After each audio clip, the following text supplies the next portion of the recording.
in his proposal on opening up the government. So it doesn't need a vote. It can't be blocked by anybody. It's the right thing to do. It still have no income caps, so people who make $1 million, $2, $3 million a year? As we said, if he would have listened to my speech yesterday, once we pass the one-year fix, so people right now aren't in difficulty, we would sit and negotiate that. The leader has said he won't negotiate before. We're willing to negotiate once the credits are extended, plain and simple. And we made that in our proposal yesterday. So for 1 year, people making millions of dollars would still receive these COVID-era subsidies? The bottom line is the senator from Ohio ignores that 99% of people, you want to hurt people making $10,000, $50,000, $90,000 and hold this up? We can fix what the gentleman said in a negotiation, but don't have people who are every day being hurt by paying thousands of dollars more that they can't afford. I know that the senator from Ohio cares about the billionaires. We care about average working people. I yield the floor. So just to be clear, Mr. President. Was recognized. So just to be clear, what you heard from the minority leader was the following. I just want to recap it for those of whom might missed. Number one, he acknowledged that the Democrats have actually not put forward a written proposal that people could look at. Number two, he acknowledged that his plan would be to allow millionaires, let me just say that clearly, people making millions of dollars would receive Biden-era COVID Obamacare subsidies. You heard that right. No income cap. I was going to ask him before he stormed out of the room, because evidently he doesn't want to hear any opposing views or actually engage in meaningful negotiation. He would have heard me ask the next question, Madam President, which is, would he continue $0 premiums, which we know for a fact have enormous levels of fraud? If he had stayed, I would have asked him a third question. Does he want these monies to go directly to insurance companies? Let me repeat that, Madam President, because I don't think the American people have been told the truth here.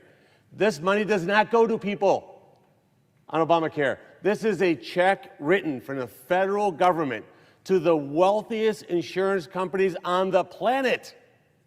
He wants no income caps, millionaires getting COVID subsidies. He wants $0 premiums that are filled with fraud. And he wants to enrich insurance companies even more. And because he can't get that, here's the irony. There's federal workers, military, TSA, the clerks here that aren't receiving paychecks, that might get their health insurance canceled because we're not sending the premiums in. He's doing this to help people who have made millions of dollars already with this flawed healthcare system. And, Madam President, to make it worse, he admitted right here on the floor of the United States Senate, the minority leader admitted that he has actually not submitted a written proposal to allow the Senate to consider. And let me just say one last thing, and I'll yield my time to the senator from Louisiana, who last night, I want to give him enormous credit, honestly, phenomenal proposal. I love what you said, which is instead of sending this money to insurance companies, why don't we send it to the people directly? Let them be empowered to hold insurance companies accountable. Let them make the decisions. I find it laughable that he says, I'm for billionaires. I'm somebody who worked my entire life in a private sector, and according to financial disclosures, he has a higher net worth than I do, and he's been a politician his whole life. So I don't know the math around that. But I'll yield the floor to my great colleague from Louisiana, who sadly, by the way, I want the cameras don't pan the room. There's no Democrats here listening to what you're about to say. And you're here because you're a good man, because in your heart you want to fix this. They say that we won't negotiate with them. They want to negotiate with President Trump, which is funny because I look around, there's little plaques all over this floor. There's none that say Donald J. Trump. There's none that say that. This is a negotiation among the United States Senate. But they're not even here. Look, gone, empty. Maybe they're at lunch with some lobbyists, maybe from insurance company lobbyists are taking him out and playing golf today. I would if I were an insurance company lobbyist. I'd be like, man, you guys are making me rich. Like filthy, filthy rich. And isn't it, and I'm going to end, I swear here. Isn't it ironic, Senator Cassidy, that we want to give the money directly to the American people, and they want to give it right into the pockets of the people who fund their campaigns, and maybe they even own those stocks. Things for people out there to listen to and think about. I'll yield the floor now. Thank you, Senator Moreno. And I think Senator Moreno... Gentleman from Louisiana. Thank you. I think Senator Moreno, and frankly, Senator Schumer, they are reflecting the frustration the American people have. I'm going to give a speech which is substantially the same as what I gave last night, and I'll give it again later today. It's like TV advertising.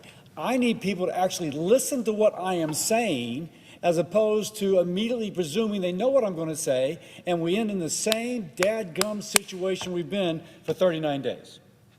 We need to open the government. So, if we need to talk about health care to open the government, let's talk about health care. Now, and again, I worked for 20 years in a public hospital for the uninsured and the poorly insured. I know the consequences of this inflation that we have been having when it comes to health insurance. I know the impact it's having upon people as to whether or not, my gosh, can I even afford to keep it? So Congress, Senate, let's find a solution. But to find a solution, we have to put down the way we've always thought. The way that, oh my gosh, we are going to oppose if the other side proposes it just because the other side proposes. We've got to actually move beyond the entrenched way of thinking and be creative. So, and may I point out an irony here? Senator Moreno talked about irony. Right now, the Republicans are trying to return to the original ACA model in which money went straight to the patient, but not to the insurance company. At some point, it wasn't funded, and so the first Trump administration allowed a workaround, and that workaround has led to these high premiums. Democrats are going to the mattress to defend a workaround from the first Trump administration that was trying to make up for a portion of the Affordable Care Act that could not be implemented. They should be saying, let's go kind of back to the model of how the Affordable Care Act was supposed to be implemented. Instead, they're defending Trump 1 policies. I don't even know if they know that, but it's their, my gosh, I got to oppose just to oppose, that's going to defeat us getting out of this lockdown. So let's just talk about the enhanced premium tax credit. Again, a program that sends billions. This coming year, $26 billion will go to insurers if all we do is a straight-out reauthorization. But that actually doesn't make health care less affordable. And in fact, even for health insurance, it can make the policy more expensive for many of those who are in the individual market. Now, let me make clear now. I am not. Are we ready for a thing? And by the way, let me just show this chart as to the impact this is having upon health insurers. This is major health insurance company stock performance after the passage of Obamacare, from March 2010 to November 2025. For United Health Group, they're up almost 1,200%. For Cigna, 800%. And you can go down the line. Now, I'm not bashing insurance companies. We need them. But do we really need to send $26 billion more this year when we can send it straight to the patient? By the way, and we're not talking about doing away with every part of the health insurance program, just that portion currently being funded by the enhanced premium tax credits. And so when Senator Moreno talks about these dollars going to insurance companies, we can see the impact of that upon their stock price. It's done great. So let's maybe do something different. Let's, instead of worried about the pocketbook of the insurance company, let's worry about the pocketbook of our fellow American who's paying these higher costs. Now, instead of paying the insurance company to manage the care, my proposal is to have a pre-funded federal flexible spending account. Now, before I go into that detail, let's talk about the problems of the enhanced premium tax credits. And by the way, this is Bill talking. This is not the chairman of the Help Committee. This is not the Trump administration. This is not the leader of the Senate. This is my proposal, and I don't attribute it to anybody, although I'll note that the president apparently is in support. And right now I'm speaking to my colleagues, and I'm speaking to Americans who might be watching. Now, under the enhanced premium tax credit, if your insurance premium goes up, Washington just pays more. There's absolutely no incentive for the insurers to hold down cost, because the more it costs, the more they get. Think about that. The higher the health care cost, the more the insurance company gets. Now, they're not evil, but I will say there's a clear motivation here. If you're a profit-making company and you can be insensitive to how much that cost is increasing, you're going to be insensitive. We need to have incentive to bring the cost down. We need to have a transparency as to what things actually cost, and we need to reward families who actually try and save. I liken this to, you got a broken bone, you put a bandage on it, it doesn't heal the fracture, it just hides the broken bone. Let's fix the broken bone. We actually need to help the patient, the family, be incentivized to shop for that lower cost and incentivize the companies to lower the cost. So the enhanced premium tax credit, it doesn't empower patients. It enriches insurance company, and I will note that since this Obamacare passed, insurance companies have done very well. But the patient's health care has become more expensive, and it's now out of the reach for many families.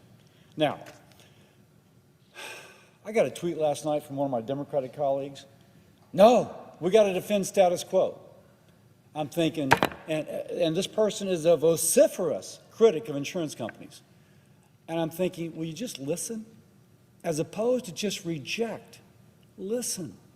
We don't want this $26 billion going to insurance companies where 20% of it is taken for administrative overhead and profit. We want it to go to the families where 100% is paid for health care. And not in some way which puts them at a disadvantage, but in a way which puts them at an advantage. And as opposed to discussing this over Twitter, let's actually meet face to face and see if you can be persuaded that this is a better way to go. So what can we do to break the model, to do something different? Can we, are we ready for the next one now? Now imagine a different, chart 2, please. Now imagine a different type of help, not an insurance subsidy, but a health account that you, our fellow Americans, control. Right now, where does the health care dollar go? In the enhanced premium tax credit, it goes to the insurance company. 20% is going to administrative overhead. That should read 80%. And 80% is going to pay for payments of care. So 20% for administrative overhead, you lose that, 80% to take care of payments. Here, we take that portion of the current payment the federal government is making that goes to enhanced premium tax credits, and we put it in a pre-funded flexible savings account. And the patient has an account. My wife and I have one of these. It works pretty well. And 100% of the money goes to paying for health care. And it can pay for the physician, the medicines, it can pay for dentistry and orthodontia. So in all this, you've got a 20% plus up in the amount available to actually pay for health care. Now, every eligible American citizen on the exchange would get this federally pre-funded. I keep stressing the pre-funded. In the health savings account my wife and I have, we're on an Obamacare exchange, we actually take a portion of our income and we designate it to go into the flexible spending account. But here, we would take a value equal to the amount the person would have otherwise received from the enhanced premium tax credit, and we put it in the flexible spending account. And it pays for real world expenses. I just mentioned, it pays for dental care. It pays for eyeglasses. Keep in mind, many insurance policies on the exchanges don't pay for dental care, and they don't pay for eyeglasses. It's something extra that you have to purchase. In this case, the flexible spending account would allow that to be done. Prescription drugs, your routine medical services and preventive care. It does not go for premiums, though. It goes to the patient, and the patient then uses it as she understands helps her family's budget the most. Now, by the way, let me just give a shout out to the president. He recognizes we have a problem. He knows the insurance market is broken. He put out a tweet last night favoring this approach. And you can't read this because it's too much language, but you see it's from Donald J. Trump, and bottom line is he wants money to go to patients and not to insurance companies. And the response to that from one of my Democratic colleagues was, oh, we're taking money from insurance companies. No, we're taking that portion that would be part of the enhanced premium tax credit, and we're putting it in a pre-funded flexible spending account. If people would just listen as opposed to automatically reject, and if people would realize that Democrats are defending a Republican workaround to something that Obamacare tried to do, but they wrote the language poorly so it couldn't be implemented, maybe they would stop and reconsider. Why am I part of this a totally ironic situation where Democrats are fighting to the death, keeping the government closed almost 40 days because we want to defend Trump 1 administration policies? The irony here is incredible. So, the president's posting that we need to redirect these enhanced premium tax credit subsidy amounts to our Americans so that they can get their own health care. So, I agree with the president. We need to give the money to the patient and bypass the insurance company for this portion of what they would otherwise receive. Now, I've also, sounds great, Bill, but it sounds complicated. 72% of Americans working for a government entity, federal government, state, local, have access to a flexible spending account. 47% of those in the commercial market. Hundreds of millions of Americans have access to these accounts. My wife and I have had an account for several years. This is not complicated. Now, my wife and I are on the small business Obamacare exchange. It's not offered on the individual exchange, but it's offered on the small business exchange, the one that Congress is on. So, but the point is, we are already doing this. If you say it's complicated, you say it's complicated, and yet we're already doing it. So I'm not quite sure where the complication comes. It's like saying it's complicated to play a football game, but we've been playing football games every Friday, Saturday, and Sunday. No, it's not complicated. We know the rules of the game. The players know who they are. They go out and they play, and we have a score. So, by the way, if there's going to be some bureaucratic obstacle to getting some rule change in order to make sure we can take it from one exchange to the other, even the people that hate President Donald J. Trump will admit that guy can get the bureaucracy to do things. If there's anybody in Washington, D.C. that can get something done when a bureaucrat says it can't be, it is Donald J. Trump. So you may not like the guy, but at this point, his strength is our strength, so let's use his strength to solve this problem if we can just get beyond an outright rejection, because the president might like it too. Now, just one example. I'll hold that example just for the sake of time. So let me make clear the differences between the enhanced premium tax credits and a federally funded, pre-funded flexible spending account. Again, this is only the portion benefiting the patient that currently goes to the enhanced premium tax credit, which will be $26 billion this coming year. Who gets the money? Enhanced premium tax credit? Insurance companies. Under a pre-funded flexible savings account, patients and families. What can it be used for? Insurance premiums. For patients, real care. Doctor's visits, dentist visits, glasses, prescriptions, boom, real care. Who makes the decision? The insurance company? No. In the pre-funded FSA, it is the patient making the decision. And does it lower costs? No. Demonstrably, this enhanced premium tax credit has contributed to higher premium costs. Here, the patient is empowered to shop. If I can get my medical my mammogram, my MRI cheaper here than there, I'm motivated to do that because it leaves more money in my pocket. That is called patient empowerment. Give the patient the power, dadgummit.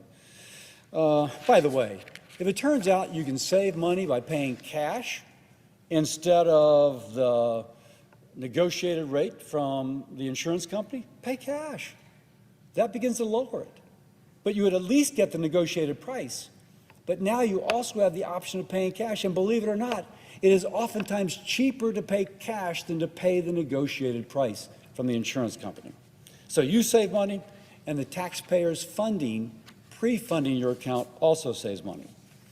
That's the essence of giving a patient the power. She picks the best deal, just like she would for groceries, for a car, or for a house. Now, how does this empower consumers? The pre-funded flexible spending account doesn't treat someone as a dependent of the federal government like the enhanced premium tax credit does. It treats them like a capable consumer who knows what's best for their family, where to go for their dental work, where to go for their pharmacy, and how much to pay, the negotiated rate from the insurance company, or if you can find it, a cheaper cash price. And instead of Washington paying insurance companies to manage, the insurance company to manage your day-to-day care, you manage it, the patient manages it, the mama manages it with fairness, transparency, and flexibility. Now, by the way, some say, well, won't this cost more? It'll cost about the same as the enhanced premium tax credit, which should be something to appeal to my Democratic colleagues. By and large, we would take the same money going for the enhanced premium tax credit, and we would put it into these pre-funded flexible savings accounts. Now, we'd cut out the fraud. You save some money there, and some little bit and little bit. The second year, I think we would save money. I'd like to do this for 2 years, but this is up for talking, because people are going to start purchasing more wisely. Other reforms will kick in. But the point being, my Democratic colleagues, it'll cost about the same as far as I'm concerned. But the difference is, instead of 20% going to an insurance company's profit and administrative overhead, 100% is going for real care. So, this isn't just fiscally responsible, it is common sense. Now, as I conclude, let me once more the irony. The irony is the enhanced premium tax credits, you can draw a straight line back to the higher premium cost associated with the Trump 1 administration trying to find a workaround crafted Affordable Care Act. And since then, premiums have gone up. And what my Democratic colleagues are fighting for to the death is to continue a direct result of that Trump 1 policy. And you could say there's some irony that Republicans are saying, let's go back to an original structure because it gave more money to the patient. I would like to say that's something that, as a Republican, I was always for. But I would say that currently the Democratic position is entrenched. Not all, but entrenched. If a Republican proposes it, if Donald Trump treats in favor of it, we have to reject it. All I'm asking is stop being a Democrat for just a second and be an American. 40 days. American paid for American who's paying too much for her health insurance, too much for her health care. Stop being a partisan and start being an American. I am ready to talk. Again, it's Bill Cassidy, it's not Trump, it's not Thune, it's not anybody else. But only when we begin to communicate are we going to find a solution that works for us all. Let's stop writing blank checks to insurance companies. Let's invest in the patients. And I'll finish by saying this. We got to open the government. We got to open the government. And once we do that, we'll have the people back that can finish drafting this. But we have to be willing to take a risk. We have to get out of our entrenched positions. And by the way, I'm going to get criticized for this, but we got to take a risk. And we take that risk. If we're brave enough to do something different, then we're going to solve this problem. I'm a doctor, but most importantly, I'm a doctor who's an American that wants our country to be served by a Congress which is more concerned about partisan bickering than about the people back home. With that, I yield. From Louisiana, yield to some very quick questions. Yes, sir. First question I have for you, Senators. How many Democrat colleagues are in the chamber today, right now? Unfortunately, none. So zero, not one single Democrat is in the chamber listening debating, having a dialogue with you. Question number two, if you're a union worker in my state, Ohio, do these Biden, Obamacare, COVID-era subsidies lower their health costs? Absolutely not. If you're somebody on Medicare, no matter where you are in America, do these COVID-era Biden, Obamacare subsidies lower your deductibles? Absolutely not. If you get private insurance through a small business like the one I used to own, do these Biden-era COVID subsidies lower your health care costs? Does nothing to benefit those people you're describing. If you're unfortunately somebody who is having a tough time and you're on Medicaid, you're disabled, children, do these Biden-era COVID subsidies lower your deductibles or your out-of-pocket costs? No. So none of the people I just mentioned. Not union workers, not people on Medicare, not people on Medicaid, not people on private insurance, not unions that negotiated incredible rates. None of them will see lower health care costs. Am I accurate in that? You're absolutely accurate. Who stands to gain by the federal government writing a check for $26 billion to do what the Democrats want in order to open the people's government? Well, insurance companies most directly, and there will be lower premiums. But just to be clear, the money goes directly to the insurance company, correct? Correct. It doesn't go through the pocket of the consumer. So if for example, I want to go find a doctor that's going to offer treatment for less money because my deductible's too high, this doesn't help me because I'm not getting the money. It's going to go to the insurance company, correct? Correct. And Senator, you're so smart on this topic, and you're the chairman of the Health, Education, Labor, and Pensions Committee. Is that true? Correct. Who was the previous chairman? Bernie Sanders. Bernie Sanders. Okay. Bernie Sanders was chairman when, again, just to be clear, Last Congress. which would have been through 2024? Yeah, he's for 2 years. And the Biden-era Obamacare subsidies were extended in 22, is that correct? Correct, I think that's right. To expire in 25. To expire in 25. So who voted for the expiration date of 2025? Not Republicans, rather Democrats. So just to be clear, the Democrats voted to have these subsidies expire this year, correct? Correct. To your knowledge, was there a hearing last year in 2024 in which the Democrats got together and say, whoa, these Biden-era COVID Obamacare subsidies, we set them to expire in 25, we should really make them permanent or extend them? Was there a single hearing in your committee about that topic? There was not. So, wait, I'm confused. They set the expiration date at 25, and then they didn't have one hearing to say, my God, now how about in December of 24? They knew they lost the election. Did they have an emergency meeting in December of 2024 and said, these Biden-era COVID Obamacare subsidies are going to expire. We don't know the Republicans are going to extend them. We need to do that. Did they add it to the continuing resolution that funded the government in December then, when they had total control of this chamber? Did they do it then? They did not. So this is a political stunt, and the American people need to see it for what it is. My career, I negotiated my whole life. Negotiations about leverage, would you agree? Yep. What leverage are the Democrats using in this negotiation? Unfortunately, shutting down the government. What does that mean, shutting down the government? Who's the leverage?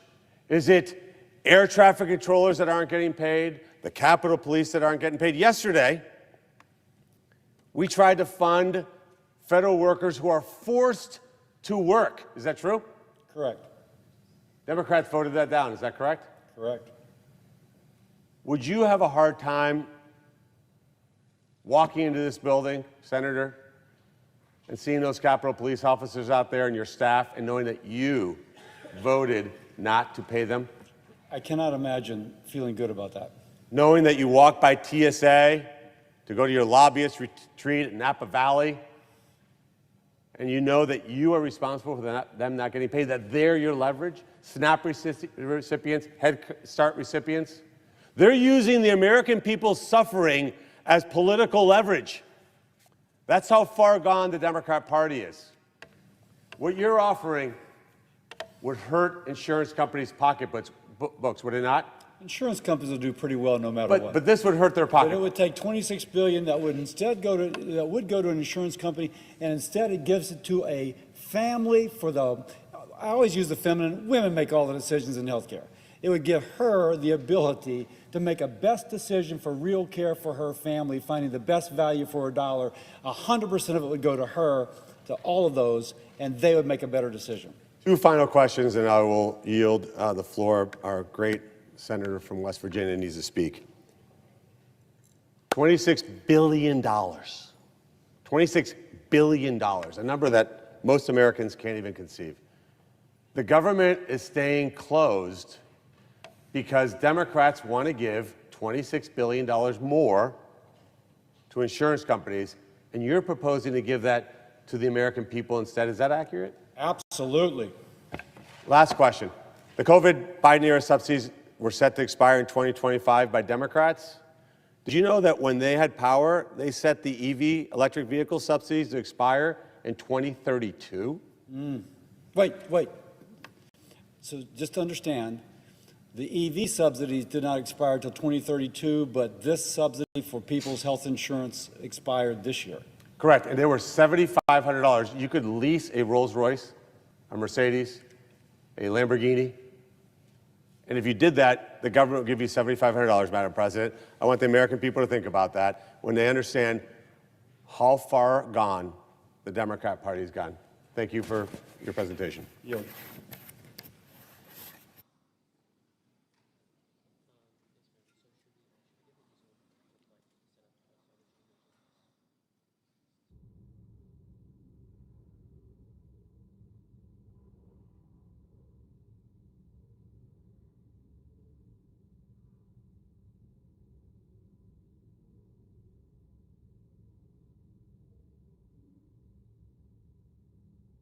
Madam President.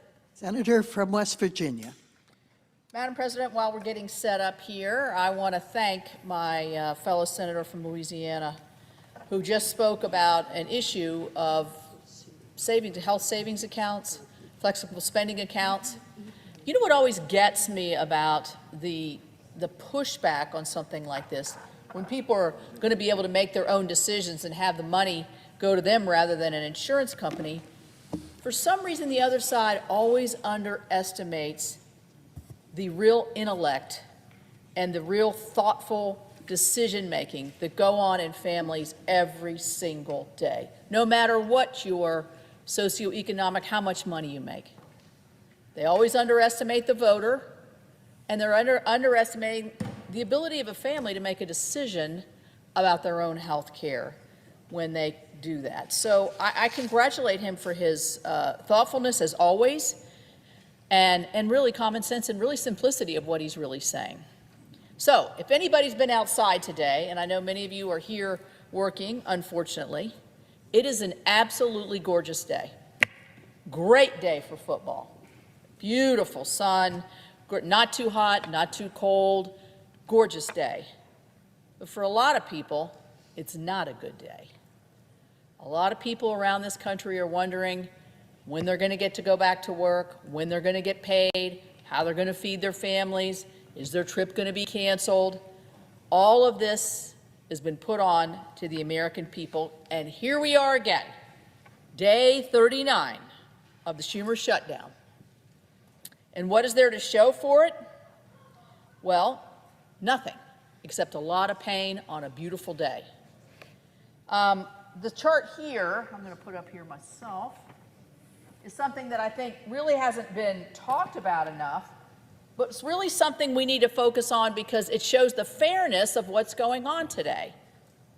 13 times during the Biden-era presidency, we passed this exact same bill, extending government.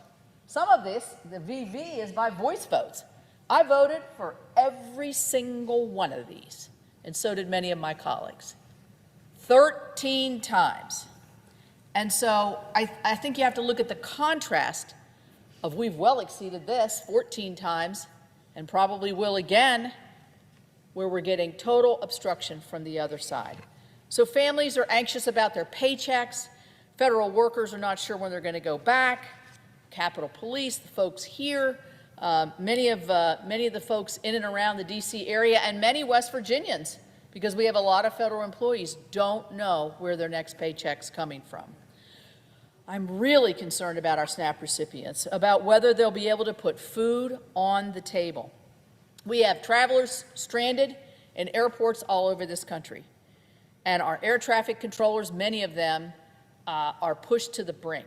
They're not getting paid. They've got a lot of anxiety about that because they have so many obligations, like many families. They can't meet the obligations. Veterans are facing delays as well. You know what? The American people do not deserve this. They deserve a beautiful day in the fall, watching their favorite football team, if that's what they want to do, or watching their grandchildren play soccer, and not have all of this put on top of them. So instead of ending the shutdown, the Democrats have come forward with their so-called offer, which is a one-year extension of the Obamacare Act subsidies. Well, let me make clear, as my colleagues have, this offer is just absurd. We've been doing this for 39 days, the government's been closed. 39 days. And yet this offer is supposed to be the bridge to the end. To me, that's just incredible. The plan is to give $26 billion handout to the insurance companies. Here's my second chart, which shows the revenues per day of insurance companies that do health insurance benefits through the exchange. I mean, it's not millions, it's hundreds of millions. And yet, the Democrats want to hand over another $26 billion. So who does it benefit? It benefits the wealthy. There's no fraud protections. It does nothing, absolutely nothing, to lower the cost of health care. And Dr. Cassidy made a compelling argument about that just previously. So while Americans are feeling the consequences of this shutdown, our colleagues' answer is to shovel $26 billion to the insurance companies. That's not compassion, that is fiscal insanity. So I had a conversation with my Democrat colleagues last night. And they said, well, you know, the insurance companies are saying that it's too late now for them to redo their insurance estimations because of what's going on. So or to make any adjustments, say if you want to bring the income down or you want to do no zero cost plans, it's too late. You know, I'm sitting there thinking, maybe that was the plan all along. Let's close the government for 39 days because now it's too late to make any adjustments. 39 days ago, with the government open, we could have been negotiating all of this. Our leader has sat there in the well every single day and offered to negotiate. The president has offered to negotiate. Many of us have, including me. Dr. Marshall here, Senator Marshall, has a plan that he's had in front of all of us. And yet we're now 39 days. So maybe that's the plan. Maybe that's the plan. Let's hold it out for 39 days so the insurance companies can get their $39 billion. And let's not forget what these subsidies are from. They're out of the COVID era, from the health care that they created and proudly call Obamacare, which none of us voted for. And these bonuses were never meant to be permanent, never, or they could have attempted to make them permanent themselves. So they set them to expire this year, and the irony that they want to have them expire next year, right before an election, is not lost, I don't believe, on any of us. So instead of doing their job and simply reopening the government, this is not a hard exercise here. This is open the government. They want to make these temporary giveaways permanent. They want to double down on the failures of Obamacare. We're not even talking about the cost of health care, hardly. That whole argument is getting lost on this. A system that they have admitted on this floor, has not been working, and it has irrational demands. So these so-called premium subsidies, they don't lower the cost of health care. They simply shift the cost onto the taxpayer. And under the proposal, wealthy families, people making hundreds of thousands of dollars, would now qualify for taxpayer-funded health care. How many times have I sat on this floor and heard the argument from the other side that all we care about are millionaires and billionaires and eliminating taxes for them, when they themselves are putting $26 billion into the hands of very wealthy companies, but also individuals are able to take advantage of these. So how is that fair to a coal miner in Logan County, or a nurse in Mon County, or a teacher in Wheeling? It just plain is not. These West Virginians work hard every day. They pay their taxes. They expect government to live within its means. Well, not to say they expect government to be open. Isn't that kind of a given here? Government to be open and not hand out big bonuses to big insurers or the wealthy. So meanwhile, because of this shutdown, real people are paying the price. My state of West Virginia, not just thousands of families and people, hundreds of thousands of people are losing their SNAP, have lost their SNAP benefit, which they rely on every month. So when I think about that, what do I think about? I think about the young mother who's maybe a single mother with 2 kids, who's working hard every day but can't get insurance through their employer. They're working hard every day. She's got to be frantic, so concerned about how is she going to care for her kids. That is just an excruciating thought for any mother to have. Our seniors have the same thoughts. But these benefits are a risk because the Democrats won't do something simple like open the government. Our federal employees, our park rangers, our mine safety, my mine safeties, I've got a lot of coal mines. Mine safety inspectors are very thin right now, not doing a lot of their work. People who keep our communities safe, they are forced to wait, to wonder, and to worry. And it is a worry. Family, we're getting ready, we're leading up to Thanksgiving. People make plans in advance. They don't buy their ticket the day before they fly. They make plans in advance. In our family, our kids are married, so one year we get Thanksgiving and one year we get Christmas. So we're making a plan a year in advance to when we're all going to get together and be able to share fun times with our families. But now we got long lines, we got canceled flights, and growing frustration. All this chaos and uncertainty is so avoidable. 39 days is shameful.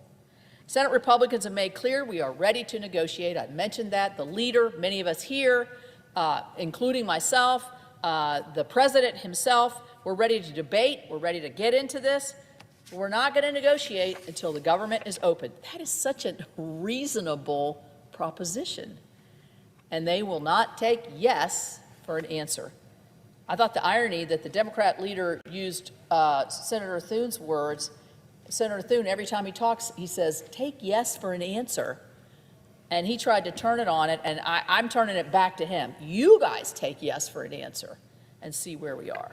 I've talked a lot about the financial costs that this shutdown has brought forth on the American people, but there is a not-so-hidden cost here, one that's harder to measure, and that's the uncertainty and the anxiety that this is bringing to families and businesses across the country. Not to even mention what the international thought must be. What is wrong with these people that they won't open the government? This has got to be what the international community is thinking every day. So, the worry about where your next paycheck will come, when you'll be able to go back to work, when things get back to normal, when I can sit in the stands at my home football game and actually not have all these burdens on my mind. These costs can't quite be measured, but they are very, very real. So I have a hard time believing that my colleagues on the other side have truly grasped this impact. I don't know who they're talking to, but we're getting phone calls, personal conversations all day long talking about the cost of this shutdown. If they did grasp it, they wouldn't have dragged us out for 39 days. I've heard the news reports that some of them are feeling emboldened because of an election on Tuesday. So really? We're going to hold that young mother who's got those 2 kids, we're going to hold her hostage of whether she can feed her family because we have a political advantage? That is just a shameful thought in my opinion, but apparently by their own words, it's real. You know what? There's no political advantage to a shutdown. I've been through so many of them. I voted many times to reopen the government. There's no political advantage to having our government shut. So I'm also a member of the Appropriations Committee, and I have to say, after many years of stagnant, we've passed bills out of committee, including my bill to fund the Departments of Health, Education, and Labor. It is historically a very challenging bill to pass, but we passed it out of committee with bipartisan support. It's waiting here to be brought up to the floor. We passed 3 bipartisan bills through the full Senate, and hopefully we'll be able to vote on those shortly. Leader Thune has fulfilled a commitment to bring these bills to the floor with more to come. Because you know what? That's what legislating is all about. That's what legislators do. So one of the great frustrations to me in this whole process is that the members who supported these bills in committee and on the Senate floor now won't allow us to move forward on these bills. So today I urge my Democrat colleagues, stop with the gimmicks, stop with the political advantage and the political theater, stop holding the government and the American people hostage to a partisan wish list. West Virginians don't want political gains. They want their government open, they want their benefits secure, they want their leaders focused on results. Let's reopen the government, let's restore certainty and sanity, and then let's let the hard work of reforming our healthcare system in a way that lowers costs and empowers patients. Patients and families. We could have been doing this for 39 days, by the way, but we can't until the government reopens. That's what leadership looks like, that's what government looks like, and governing, and that's what the American people deserve. Thank you, Mr. President. I yield the floor.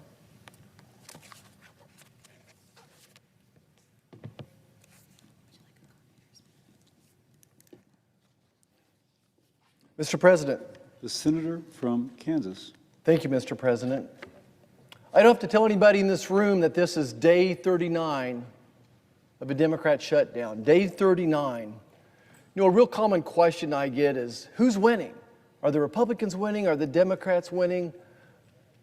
Mr. President, I would tell you no one wins when there's a government shutdown, and especially when it goes on this long, and it's certainly not the American people. My heart goes out with empathy to those folks that have not received a paycheck since October the 1st. Hardworking Americans, you know, I especially feel for our TSA workers, our air traffic control workers, all those people that are out there keeping us safe, our Capitol Police, all these folks that are involved in the safety, the day-to-day safety of Americans. Thank you for continuing to work without being paid. It's interesting to me to understand why the Democrats have shut the government down. And you can blame whoever you want to, but I think it's an 80-20 issue that Americans don't think it's right to shut down the government, holding everybody hostage over these Biden-Obamacare bonuses. $35 billion a year, that's what they're holding the government up over. These $35 billion a year is these enhanced Biden-Obamacare bonuses. That's 0.5% of the federal budget that we're keeping everything else under wraps for. $35 billion that's being given, by the way, to insurance companies. Another subsidy to insurance companies. Overall, Obamacare actually cost the federal government closer to $150 billion a year. That's right, we're spending about $150 billion of your tax-earned dollars supplementing other people's health care. It was interesting when they sold this to the American people, they said it would cost $40 or $50 billion, but we're already triple of that. That's what the American taxpayers are paying. That's $400 million a day. That's right, we're giving insurance companies $400 million a day of stipends from the ACA, from Obamacare, taxpayer money, $40 million a day. If you look at this Obamacare overall, by the way, there's about $25 billion of fraud, and we're going to get into that in a second. And again, there's $35 billion of these Biden-Obamacare bonuses, and overall it's a $150 billion a year project. These dollars are funneled straight into the coffers of big insurance cartels through Obamacare subsidies. All the while they deny claims. Think about what insurance companies are doing today. Through prior authorization and other issues, they're able to deny claims, to jack up costs for everyday families, sending many into bankruptcy. All the while, they're boosting their profits, driving up their stock value. Now, what do you mean, driving up stock values? You know, there's driving up stocks and there's driving up stocks. And I think we take a look at this one chart here, and I believe that President Trump put this on Truth Social today as well. United, this is since Obamacare was enacted. United Healthcare Group is now up almost 1,200%. This is their stock price, 1,200%. Cigna's at 800%. I know you're feeling sorry for Humana at only 500%. Molina here at 859% as well. So certainly we understand that these insurance companies have profited from these direct subsidies from Obamacare going into their bank accounts. But what's important is these subsidies aren't really helping the little guy. It's corporate welfare on steroids that boost the profits of giants like United Healthcare, which pocketed over $14 billion in earnings last year alone, laughing all the way to the bank on the backs of struggling taxpayers. $14 billion in earnings. Don't feel sorry for them that they're not going to get this $35 billion a year subsidy. The big winner of Obamacare has always been and will always be large health insurance companies. They and the lobbyists who helped write Obamacare. I want to remind everyone, though, that the ACA ended up being not so affordable as well. Premiums are up over 200%, sometimes 400% since its conception. And we're expecting another spike of 25% increase in premiums. Regardless what Congress does or doesn't do with Obamacare, the premiums are going to go up 25%. And for the most part, the government stands to pay for that entire increase. The way Obamacare is set up, you pay a percentage of your income. So if the insurance rates, if the premiums go up 10%, 20%, 100%, the government is going to subsidize and take care of all that increase. And that's one reason why the insurance companies wrote Obamacare this way. There's basically no recourse. They know whatever they make the premium, that the government's going to pay it. That's why it's not working. And what else? Obamacare, like Medicaid, is not meaningful health care. With an average deductible of $5,000, that's not meaningful access to health care. Obamacare is an abstract failure. It's expensive, it doesn't work, it doesn't give you access.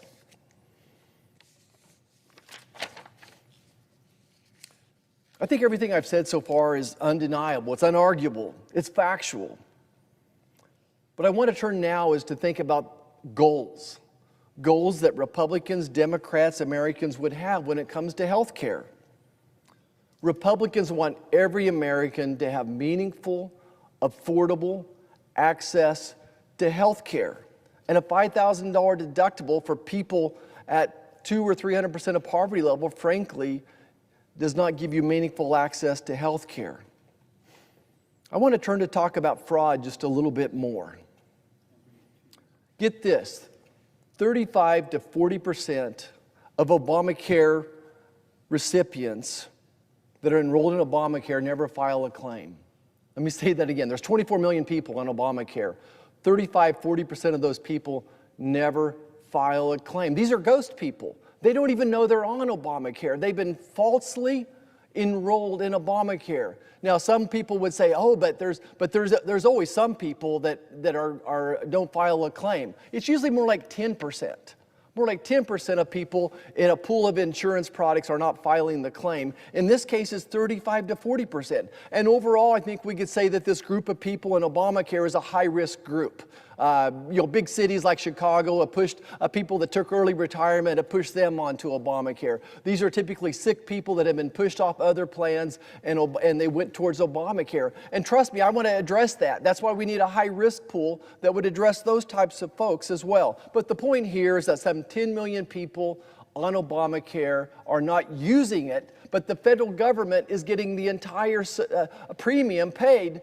The insurance companies are getting the entire premium paid by the federal government. So 10 million people, a premium every month. It's like a slot machine going to big insurance companies. So what's the solution? Instead of giving money to insurance companies, let's give it to the American people. Let me say that again. Instead of giving money to the insurance companies, let's give it to hardworking Americans.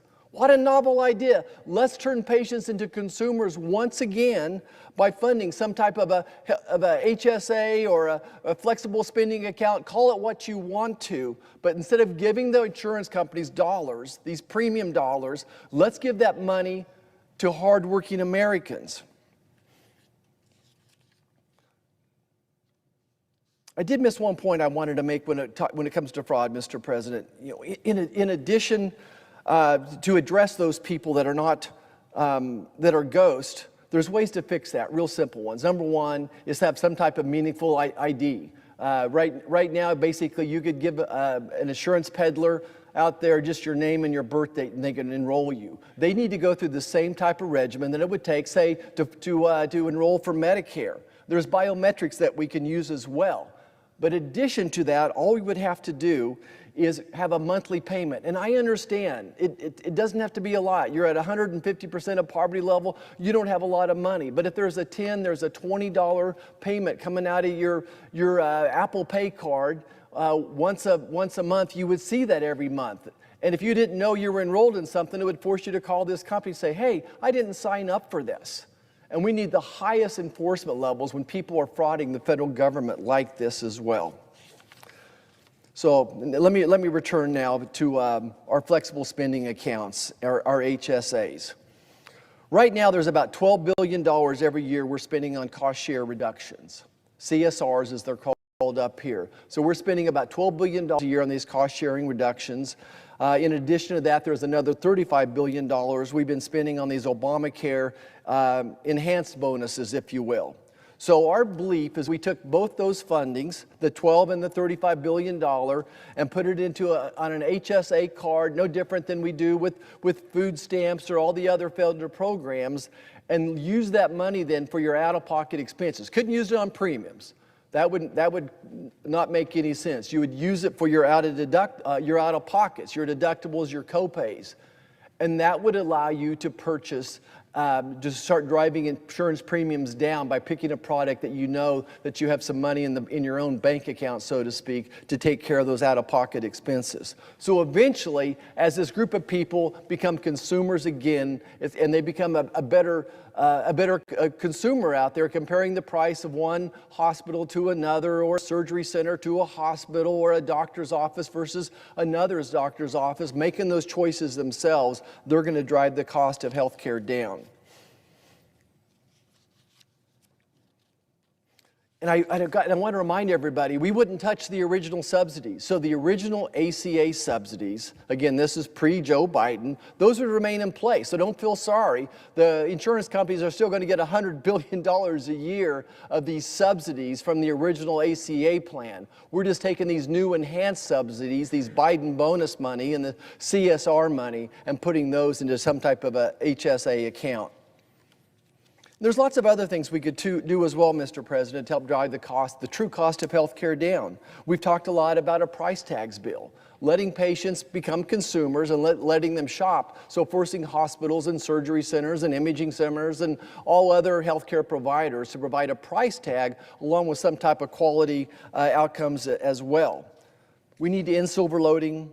We need to expand options. I hope that we could let people choose association healthcare plans or ministry plans as well. There's many, many things we could do to impact the cost of prescription drugs for this group of people as well. I'll start winding it down here and just say, you know, enough with the lies. The so-called affordable care, the big insurance company cartels have formed a monopoly that control premiums, with the federal government acting as their personal ATM, dishing out billions in enhanced subsidies that only inflate their executive bonuses and shareholder dividends while leaving millions without meaningful access to health care. It's time we demand an end to this rigged system where insurance BMS rake in tens of billions of dollars in revenue, yet rely on some $150 billion in yearly government handouts under the ACA, turning public health into a private profit machine at our expense. Our carrot and stick approach uses federally funded FSAs, HSAs to encourage mindful spending and reward efficient users by converting a portion of their savings into a retirement account eventually. All of this fosters consumerism. If you think about the ACA, we're spending $6,500 a year of federal dollars per each patient, $6,500 per year per patient. We're not spending any more than that on Medicaid. And then the states are putting their money on top. We might as well move these patients into Medicaid as continuing to subsidize these insurance companies. It makes no sense to anybody up here, but yet we continue to throw good money after bad money. In this case, we're keeping the federal government closed because of this insane program. And maybe it's just pride. Maybe it's just pride of my friends across the aisle that they won't admit that the ACA, the Unaffordable Care Act, Obamacare, was a failure. It destroys competition, it destroys consumerism. Overregulation always leads to consolidation of industry. We've seen it with insurance companies, with hospitals. We're seeing it now with doctors' practices even. It's going to be hard to fix this overnight. This has been the law of the land for 15 years. But everything where we are today, the reason that rural hospitals are going broke, the reason that we have $5,000 deductibles, the reason that premiums are going up 25%, it's because of the Obamacare rules. Again, the insurance companies wrote Obamacare. Their lobbyists, big hospital systems, they're the ones that wrote Obamacare. And here we are. They've been on the gravy train now for over a decade. $150 billion a year for these 24 million people. Mr. President, I want to open the government. I want to open the government, but I can't be forced to throw good money after bad money. So many of us want to fix health care. That's why I came here. Fixing health care, it won't be easy. It's 18% of our GDP, but there are fixes out there. It'll take a bipartisan effort. It's going to take months and not weeks and not days to fix it.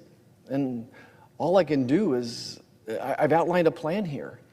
If my friends across the aisle would embrace just two simple concepts of dealing with fraud, and instead of giving money to big insurance companies, that we give it to hardworking Americans. I think that's the framing two pieces of a very good healthcare package, a very good bipartisan healthcare package. So I'm asking you to come across the aisle, to shake our hands, say, yes, let's get to work on that. But in the meanwhile, we need to get government opened. Thank you, Mr. President. I yield the floor.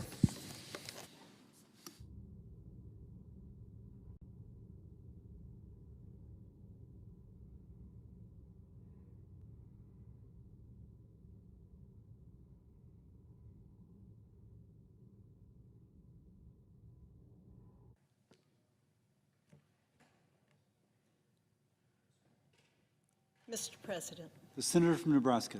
Thank you, Mr. President. We are now in the longest government shutdown in American history, 39 days. And all across our country, Americans are paying the price. More than 600,000 federal workers have been furloughed.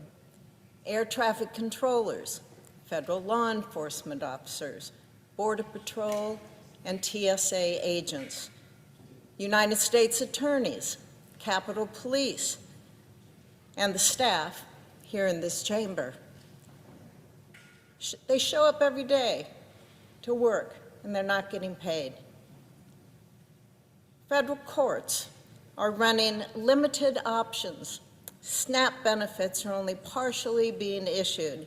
Head Start grants, they're on hold. Small business loans are frozen. Aircraft inspections are delayed. Veterans transition assistance is disrupted. National Guard trainings are postponed. Every one of these examples represents real people, hardworking Americans, who are being harmed by this shutdown. 37% of Americans cannot cover a $400 emergency using cash, savings, or a credit card that they can pay off quickly. They need to borrow from their friends or their family. They need to take out a loan, or they need to sell something. And 12% of those folks, they couldn't even pay it all without borrowing or selling. That wouldn't even help them. Mr. President, I want to share a few voices from my constituents in Nebraska. In Okalala, a young farmer who's trying to make ends meet wrote to my office. Even though the FSA offices are kind of open, he is still unable to make advances on his annual operating loans. This is a critical time when land rent payments are due, along with bills for fuel, seed, fertilizer, and equipment.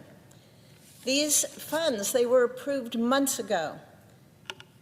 We need to reopen government so our farmers can access that vital assistance. A fire inspector at Offutt Air Force Base who puts his life on the line to keep our troops and nation safe wrote into my office after he missed a paycheck. This is a matter of fairness, respect, responsibility. Government employees are not bargaining chips. The Democrats want to use people like him as leverage. This is not okay. These are not abstract numbers. These are people's lives. A military spouse in Bellevue picked up a prescription at Offutt Air Force Base and was told that she could only receive a 30-day supply because of the government shutdown. She was told to call back in a month and hope they can fill it. A small business owner in Lincoln wrote in that their sales had dropped 47%. Their government customers cannot buy the equipment they need to destroy classified data. That creates a risk to our national security. So this business, they've been forced to reduce staff, and they said they cannot sustain any further delays. Our Main Street businesses aren't asking for special treatment. They're asking for stability. Another spouse of a federal worker who has been called in to continue essential work during this shutdown wrote in after day 24 of her husband not receiving pay for time worked. Their mortgage company and their utility provider, they don't care that the government is shut down. They expect payment. Mr. President, these voices are the heartbeat of America. Farmers, firefighters, small business owners, veterans, public servants. They are not pawns in a political standoff. They are people who serve their communities, and they deserve better than this. Every day does not get better for them. The shutdown must end. We need 5 more Democrats to say, we care more about people than we do about political leverage. We need 5 more Democrats to join the 3 who have already stood with us. That's all it takes to reopen the government. Meanwhile, Democrats continue to push this absurd proposal, a $35 billion handout to insurance companies that benefits the wealthy, includes no fraud protections, and it does nothing to lower real health care costs. These are so-called COVID businesses, or COVID bonuses. I thought COVID was over. I thought it was done. It is done. They were never meant to be permanent. The Democrats They did this, they set it up with no Republican votes, and even they put this date on so they would expire. But now they want to extend them, doubling down on a failed system that shifts costs to taxpayers and even subsidizes wealthy families, because there is no limit set on these COVID bonuses. There's no limit set on what a family can earn. There's no limit set on the take-home pay of hundreds of thousands of dollars, and you can get a bonus. Look at this chart. A lot of my colleagues are using it. It shows the huge increase in stock values for insurance companies under Obamacare. Insurance companies are the winners in this scheme that was set up by Democrats. Well, unlike my colleagues on the other side of the aisle, I don't work for the insurance companies. I work for the people of this country and the people of Nebraska. And Senate Republicans are ready and willing to discuss real solutions to make health care more affordable.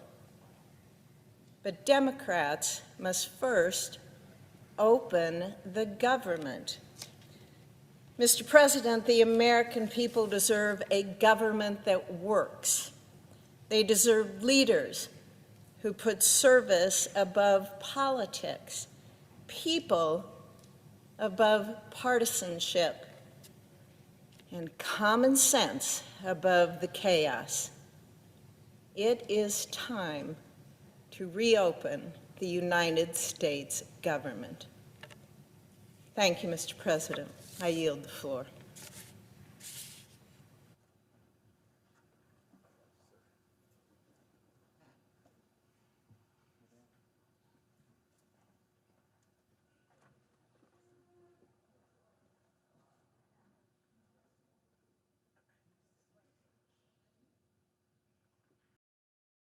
Trump has already worked into a broken. Rural America needs solutions that don't force spouses to find off-farm work or forego health insurance altogether. Premiums are climbing for individuals and small businesses alike, thanks to the Unaffordable Care Act's mountain of mandates.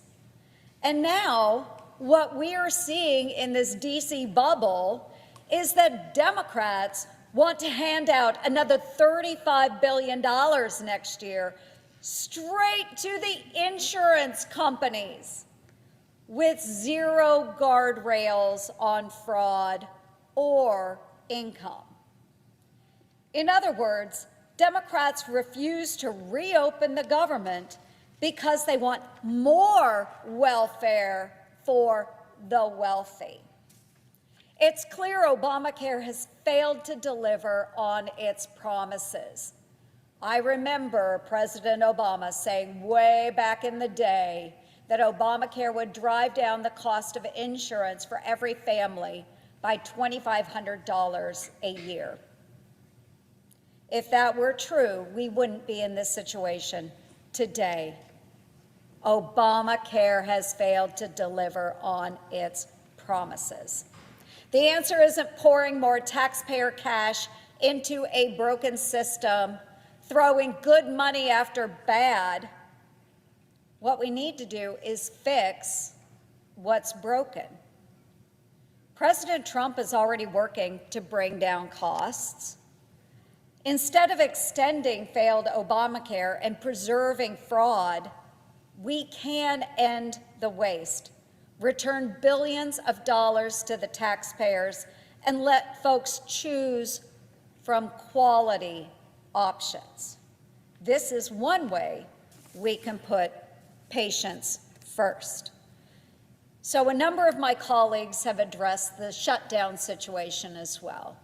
And I'm going to veer off on another topic of those federal employees, those air traffic controllers, and for heaven's sakes, our military members that are struggling under this shutdown.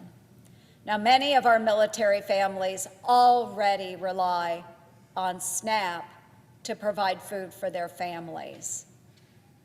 We have 1,900 Iowa Army National Guardsmen that are serving across the Middle East today. They are deployed. They have left their civilian employment only to go into a deployed situation where they don't know if or when they will get their next paycheck. Their families in Iowa are struggling right now. They are out there serving for all of us. My daughter is also a soldier in the Army. And at the beginning of the government shutdown, she had the really awful position of having to sit down with her soldiers and counsel them on where they could go to find loans to help their families during the government shutdown. Many of the employees here have had to do the exact same thing. What does it take to get through this government shutdown? It's a simple yes vote from our friends across the aisle. They have shut the government down. We have provided opportunity time and time again to open the federal government, to pay our federal government workers, to make sure our skies are safe, to make sure our military members are paid, to make sure SNAP benefits are getting to every family that struggles with food insecurity. All it takes is a yes vote. We have told the Democrats we are willing to sit down and negotiate on the ACA, the Unaffordable Care Act, and other opportunities. We will do that when we open the federal government. Democrats are not fighting to lower premiums. They are fighting to raise the profits for health insurance companies. Democrats are terrified of the truth about their temporary COVID credits. It's welfare for the wealthy and corporate welfare rolled all into one. Democrats are demanding that Republicans vote to make their handout scheme permanent. Their plan is to line the pockets of health insurers with $500 billion in taxpayer-funded subsidies.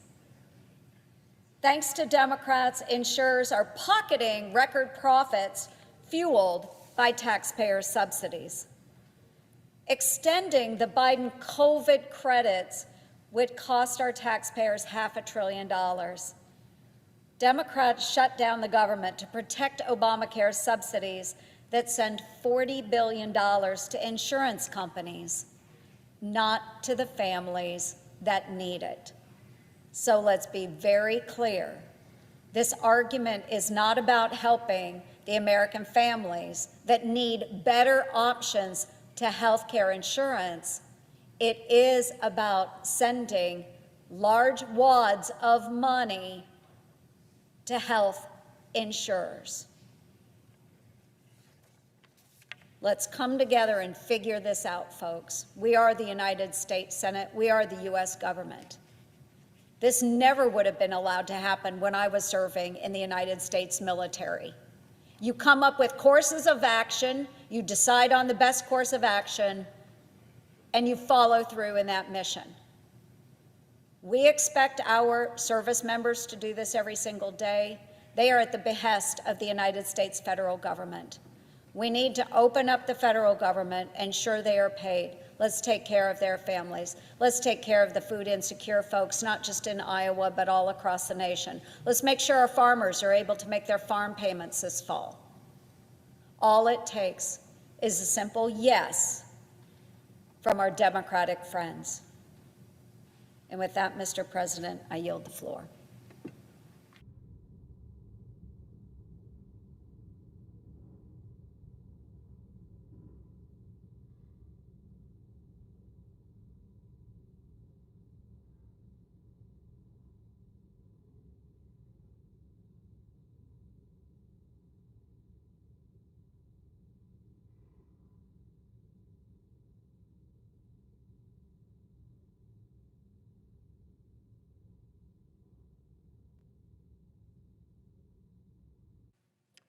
Mr. President.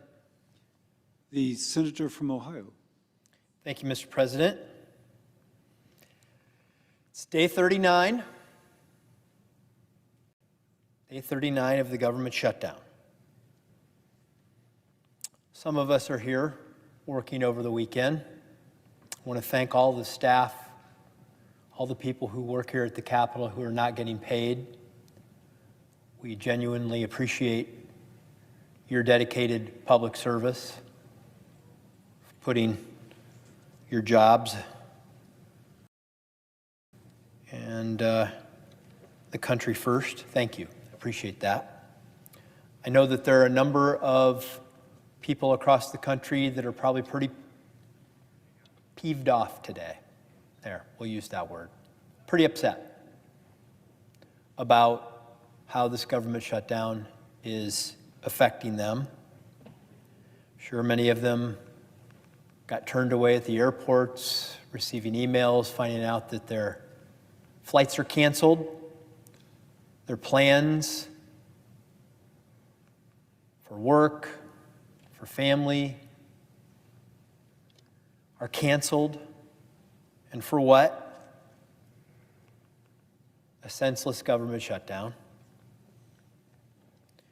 I know that there are a lot of people who are struggling. They don't know when it's going to end. They haven't been paid in over a month. They have questions. The members of this body, we ask each other, well, when is this going to end? None of us know. Imagine the people out there across the country who have lives that they're trying to figure out. They have no idea when this is coming to an end. I feel for them. And then the people who struggle the most, people low income who don't know where their SNAP benefits stand, whether this will go on for another week or another 3 years, since it's about standing up to Donald Trump, however long that will take to, I guess, share that lesson. But 14 times I have voted, as have many of my colleagues, to keep the government open, solve this problem, move ahead. Soon, I believe we'll be having the opportunity to vote a 15th time. This one may be a little different. To extend a clean CR that would run until the end of January, along with perhaps some of the appropriations bills that have already passed this chamber on a bipartisan basis. Perhaps the 15th time we can convince 5 more of our Democrat colleagues to go along with us. But I always choose to be an optimist. I saw the minority leader on the floor earlier today. They, in their proposal, allegedly, even though we haven't seen the written, they say they have a clean CR. We have a clean CR. They don't have a clean CR but they have a clean CR with one exception: a demand, an impediment as it's become, of the extension of the Biden COVID bonuses. That is the difference between what we have offered and what they have offered. And really what it serves as, it has over the past 4 years, Democrats implemented this. They set the expiration date for 2025, but it was a COVID bonus. It was supposed to be temporary, but really what it was a bailout of a failed Obamacare system. But that's what they're holding out over. Let me tell you what that is, what that means, what's inside of it, why the American people should have concerns about it. Healthcare inflation in this country is double of what consumer inflation has been since Obamacare got enacted. In the 21st century, healthcare is the #1 driver of inflation in this country. So I hope we want to get at the cost and the cause of what's affecting the unaffordability of healthcare in this country. Healthcare has increased since Obamacare started by 6% a year, while overall inflation has been 3% or less.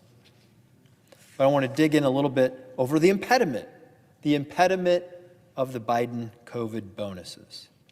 First of all, the way they're structured, there is massive fraud. with zero premiums and an incentive, because the money goes directly to the insurance companies, is to sign up people, phantom enrollees. No one knows who they are, where they are. The premiums go right to the insurance companies, not to the individual. And what has that done for insurance companies? Well, you can see here. This is what Obamacare and then the COVID bonuses have done for the insurance companies. Record profits. Record profits. During this period, while we've seen the stock performance of health insurance companies go up by 600%, the Dow Jones Industrial has gone up by 300%. Double. Insurance companies have double what the rest of the American economy has done. The other part of these subsidies that are problematic is that there are no income caps.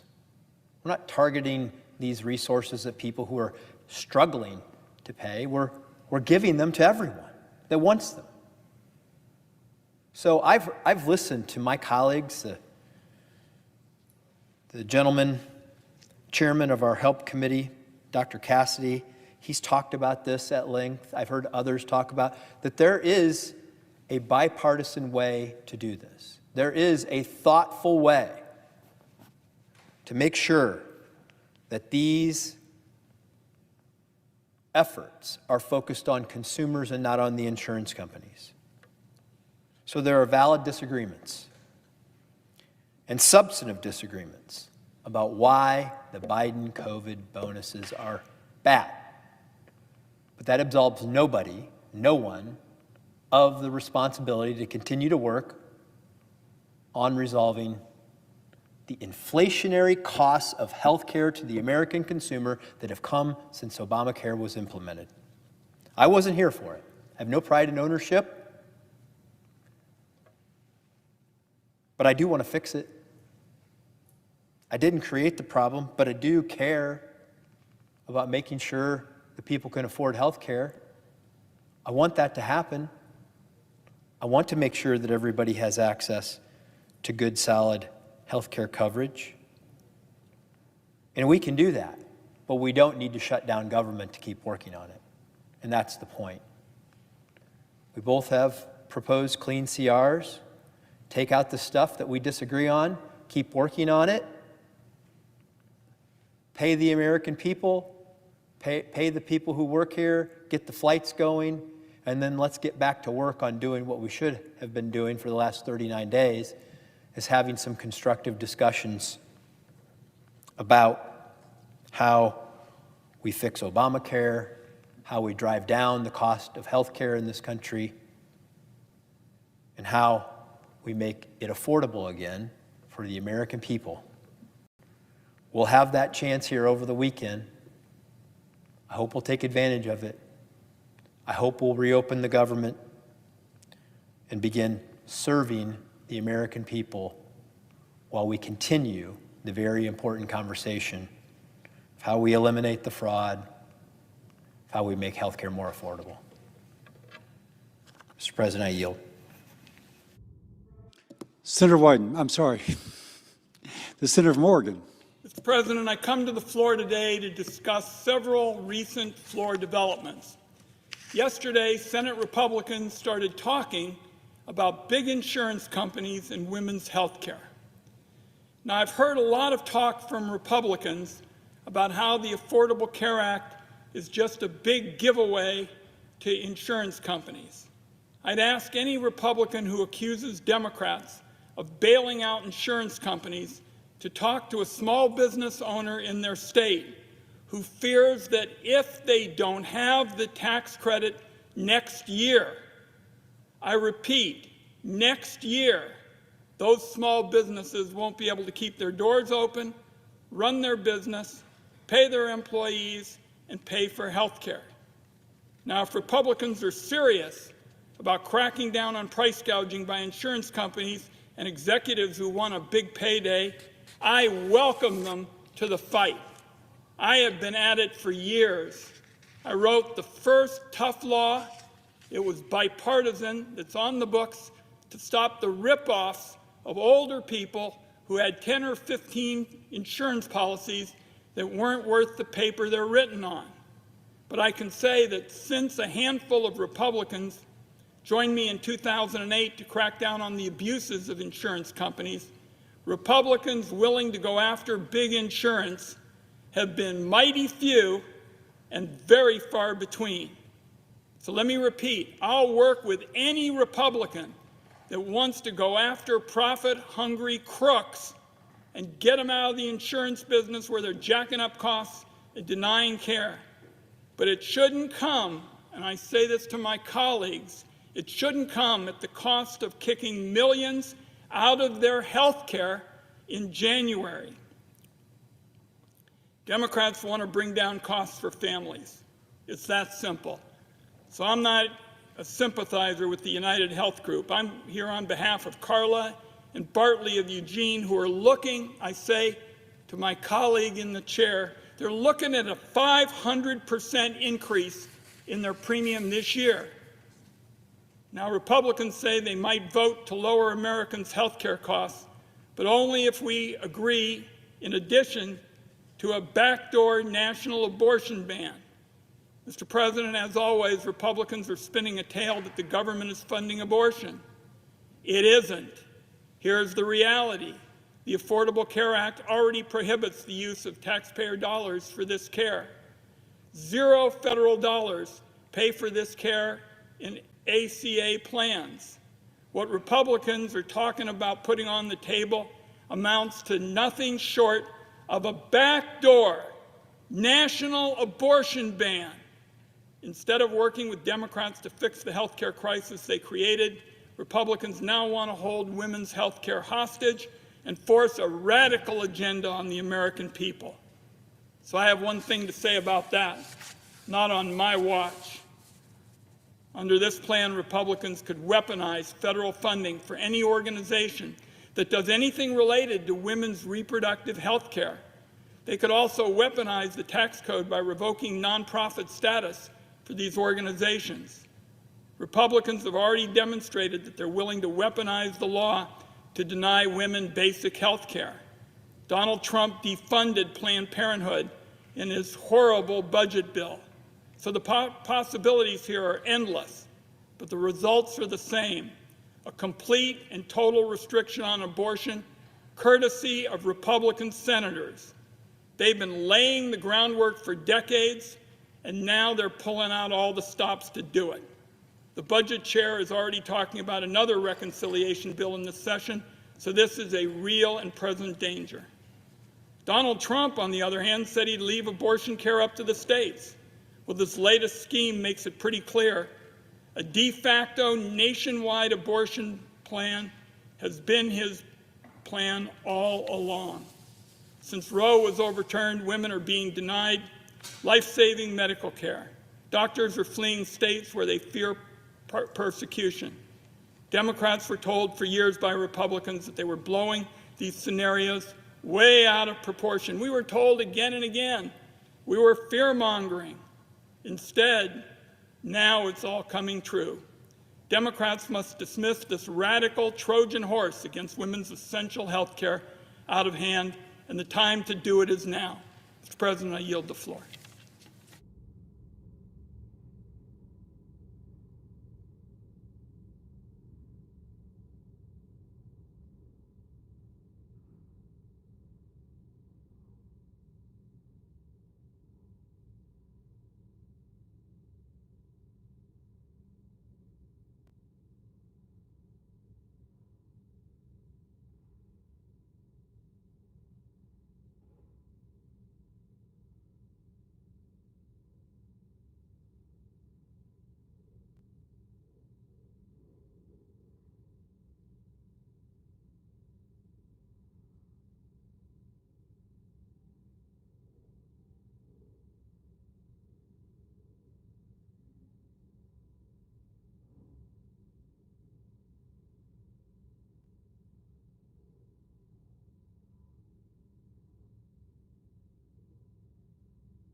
what happens to air traffic. We're seeing flights cut back. Right now, because of Trump not willing to fund SNAP, they're worried that 16 million children in America may go hungry, and the Republicans in the House of Representatives are on a paid vacation. So that is why we are in a shutdown right now. Now, what will the negotiations, when the Republicans finally hear from the American people that it is appropriate for them to do what has always been the case, come and negotiate, what will the negotiations be about? They will be about the health care crisis that this country faces. They will be about the reality that as a result of Trump's big, beautiful bill, 15 million Americans are going to lose the health care that they have because of massive cuts in Medicaid. And, Mr. President, what studies from Yale and the University of Pennsylvania have suggested is that if you throw 15 million people off the Medicaid that they depend upon, some 50,000 of them will die unnecessarily every year. And that is rather unbelievable that in the richest country in the history of the world, we would allow 50,000 low-income and working-class Americans to die unnecessarily. People who have chronic illness, people who are struggling with cancer, with diabetes, with heart disease, with some of the terrible illnesses that are out there. They're now getting treatment. Well, when you lose your health care, you can't get treatment. And when you can't get treatment, you die. And we've got to put that on the table. That is what needs to be negotiated. I say to my Republican friends, do you really want to see 50,000 low-income and working-class Americans die unnecessarily? I don't think you do. Let's negotiate. Let's figure a way out of this thing. But it is not just that 15 million Americans will lose their health insurance. What we are looking at now for over 20 million people in the Affordable Care Act is on average, a doubling of health insurance premiums at a time when health care costs throughout the country are already outrageously high. Mr. President, I come obviously from the state of Vermont, and my neighborhood is northern New England. So I want to talk a little bit about what would happen to northern New England, to Maine, New Hampshire, and Vermont if we did not address this looming crisis. In Maine, some 60,000 people in a small state would be thrown off the health care they have as a result of these massive cuts to Medicaid. In New Hampshire, 46,000 people will lose their health insurance. And in my state of Vermont, some 45,000 people will be thrown off the health care that they have. And by the way, when we talk about throwing 15 million people off of Medicaid, when we talk about doubling premiums for over 20 million, what is the reason that this is happening? Who invented this idea? Who said, you know what? Who woke up one day and said, you know what, it's a great idea that in the wealthiest country in the history of the world, let's throw 15 million people off of health care, double premiums for millions more. Why did they do that? And the answer is in order to give $1 trillion in tax breaks to the 1%. So, yeah, good news is if you're Elon Musk and you're worth some $500 billion, you get a tax break. Bad news is that if you're a working class person trying to get by on $30,000, $40,000 a year, you lose your health care. There is a reason why poll after poll is showing Republicans responsible for this shutdown. And there is a reason that why on Tuesday there was a wave of disgust at Republicans all over this country, from Maine to California, when people said no to Trumpism and no to health care proposals that would throw so many people off of the health care they have. I would hope that my Republican colleagues learn something from that. Now, what the Democrats are talking about, it's not what I want. I would go a lot further. But what they're saying is something very simple. Let us at least not raise premiums, and then we can have a discussion about where we want to go forward. The sitting president here has an idea. I have a different idea. President of the United States has another idea. Put them on the table. Let's see how the American people feel. Run a campaign on it. There'll be an election in 2026. See how the American people feel. Now, getting back to northern New England, I want to talk about what these increased premiums would mean. I want to put them into a real human reality. If the ACA subsidies are not extended, a 40-year-old individual in Portland, Maine, making $35,000 a year, not a lot of money, will see his or her health insurance premiums go up from $1,167 a year to $2,556 a year, a 119% increase for somebody making $35,000 a year. And this is one, because it's true in Vermont and it's true all over the country. And I want people to hear this. Again, I'm talking about Maine. I'm going to be talking about Vermont. It is true in every state in America. A 60-year-old couple, that is a couple not yet eligible for Medicare, making $85,000 a year in Fort Kent, Maine, will see their premiums go up from $7,200 a year to $38,490 a year, a 435% increase. So, Mr. President, we are talking about a 60-year-old couple making $85,000 a year will now be paying $38,000 in premiums, not to mention out-of-pocket cost. That is almost 50% of their incomes for health care. Mr. President, in New Hampshire, a family of four making $80,000 a year will see their premiums increase by $297 a month. Because no matter what it is, say that health care is a human right, that we need. Now, please. Insurance companies over and over again, hoping that someone actually hears it. Because the soul of education is repetition. And I want to have a very different tone than some of the speeches that have been heard. I want this to be nonpartisan. I want this to be, if you will, a plea for moving beyond our kind of camps we've been in into something that can end the shutdown and actually benefit patients. So, if we need to open the government, we need to talk about health care, then by golly, let's talk about health care. We have an affordability crisis. Families are being pounded by the cost of everything, including insurance. So how can we make it more affordable? By the way, I'm a doctor. I practiced in a public hospital for the uninsured for 20 years.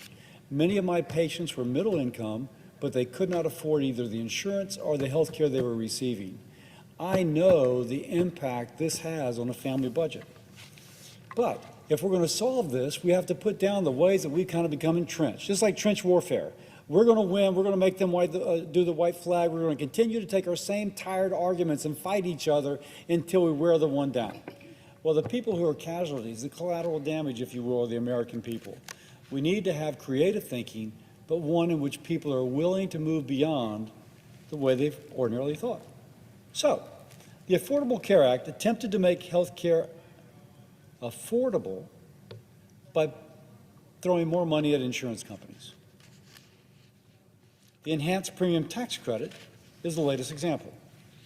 Next year, it'll send, if it's restarted, it'll send $26 billion to insurers to not lower the cost of health care, but to paper over the premium increases that are part of the increased cost of health care. That doesn't make health care cheaper. In fact, if you don't have one of these policies, it could contribute to inflation. And if you're not getting the subsidy and you're buying individual insurance, your policies are definitely higher. This is actually working against the financial interests of many American families. Oh, yes, if you're getting it, it papers over the increase. I would argue, though, there's a better way to do it. Instead of paying insurance companies to manage our money, why don't we trust the American family with a pre-funded federal flexible spending account? Now, first, let me make clear. This is Bill Cassidy speaking. I'm not advocating for the president, although I will note that he now supports this, nor for John Thune. I am the chairman of the Help Committee, and we will be having a hearing soon on these issues. I will make that announcement right now. But I'm not speaking for anyone but myself in a nonpartisan way, trying to convey to colleagues on the other side of the aisle there's another way to get to a solution that gets out of this shutdown and actually lowers costs as opposed to just papers them over. Now, here's the problem. Under the enhanced premium tax credit, not yet. Under the enhanced premium tax credit, it doesn't matter how much health care costs. Because if it costs more, the insurance company just increases the premium and passes that increased premium bill to the federal taxpayer. It actually is almost inflationary. There is no incentive for the provider to keep the cost lower because the cost is just passed on to the subsidy, which is increased to meet the higher costs. Like putting a Band-Aid on a broken bone. You're not fixing the fracture, you're just covering it up so no one can see that fracture. So we're not dealing with health care costs, we're just covering it with higher subsidies. Let's actually fix the fracture. Let's fix the broken bone. And of course, the way to do that is to support the patient, not the insurance company. Now, by the way, insurance companies are important. I'm not going to join the bashing, but I do think it's better if we give the money to the family as opposed to the insurance company. Now, I will say, though, many of my colleagues want the status quo. They're so entrenched in their side that they refuse to discuss alternative ideas that will actually lower cost. And we get all the same old Obamacare debates. People in America right now don't care about those debates. What they want is to make their families' health care more affordable. So the way to do it, let's be creative, let's think differently. Now, please. Imagine a different kind of help. There's a misprint on here, but I'll get to it. Under the enhanced premium tax credit, the money goes to the insurance company. 20% of that money goes for administrative overhead and profit for the insurance company. That should read 80%. 80% goes to health care. What if we do something different? Let's just imagine that we have the creativity and the guts to do something that isn't really different, but is different for this program. Let's establish a pre-funded flexible spending account, taking the money that would go to the insurance company and giving it instead to the family in a pre-funded flexible spending account. 100% of the health care dollar would go towards their care. And we would trust the mother, the wife, occasionally a guy, but women make most of these decisions, to pick her doctor, her dentist, to the best value for her prescription drugs and services. So 100% going to real health care as opposed to only 80% going to real health care. Now you might say this is a radical idea. No, we already do this.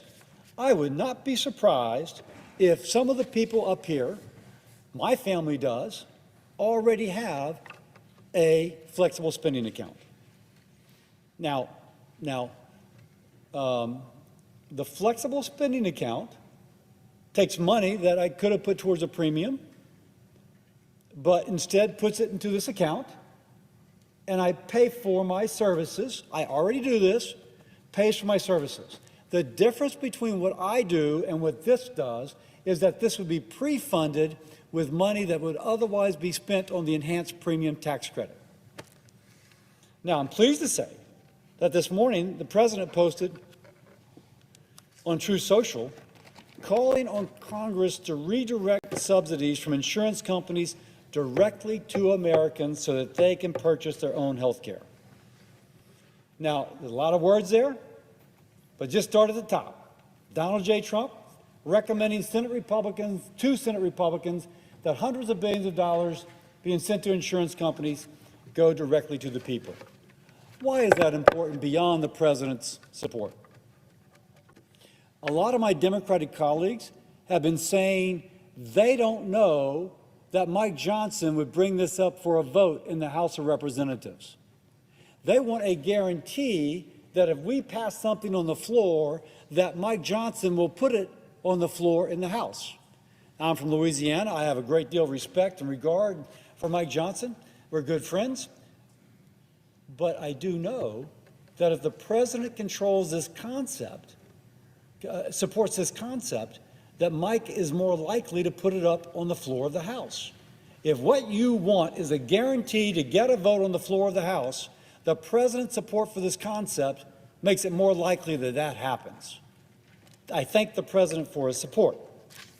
By the way, I'll also say, after the president spoke to this, after I spoke to this last night, we got immediate criticisms from people saying, oh, you want to give everything that we're giving to the insurance companies to the American people. Not a bad idea, but let's just say, this is not the total premium going to the insurance company.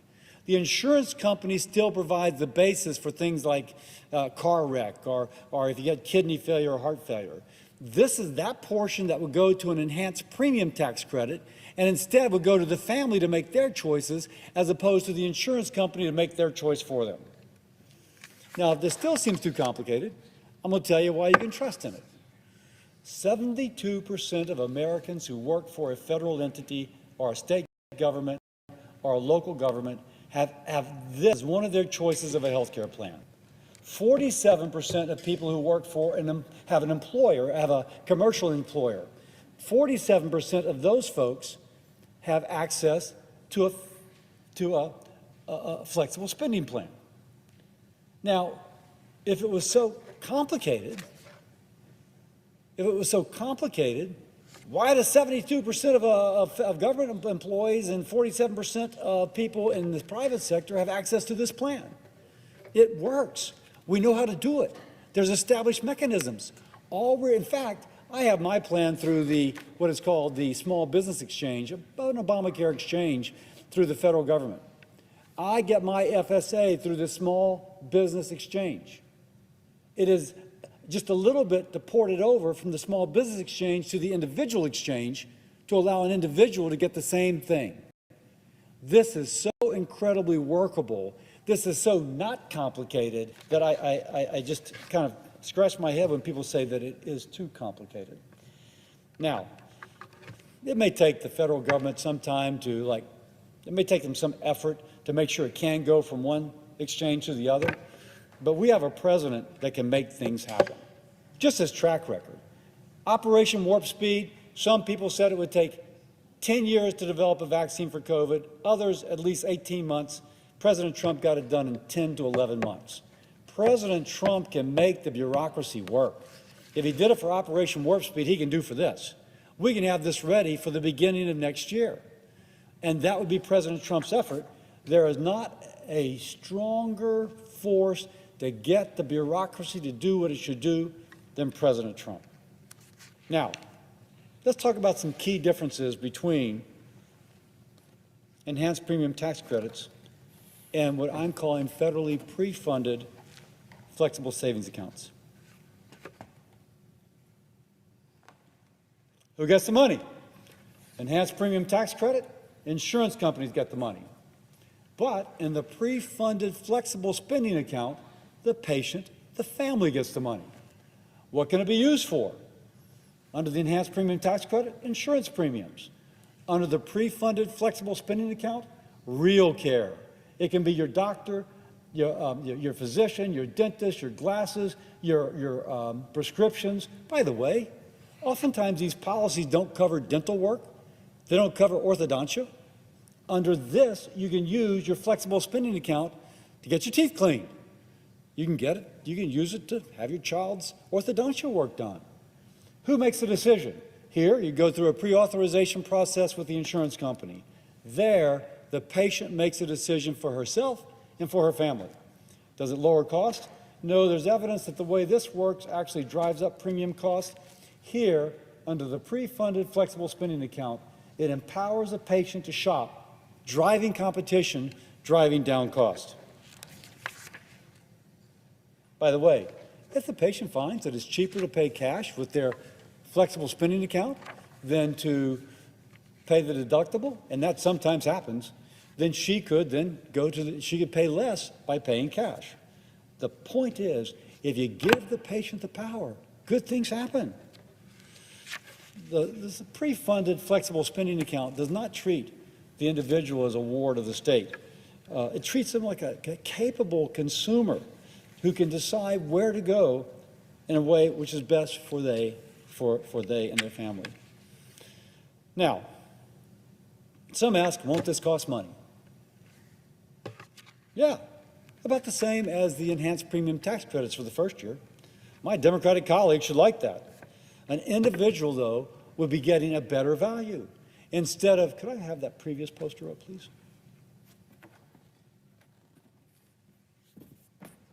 Please. Again, mind the typo, but instead of only 80% of the money going for health care, under the pre-funded flexible spending account, 100% of the money that we're putting up is going to pay for real health care, your dentist, your physician, your prescription drugs, etc. 100%, and over here only 80%. And she makes the choice. The choice is not made for her. Now, as I conclude, let me point out a real irony. And I've not wanted this to be partisan at all.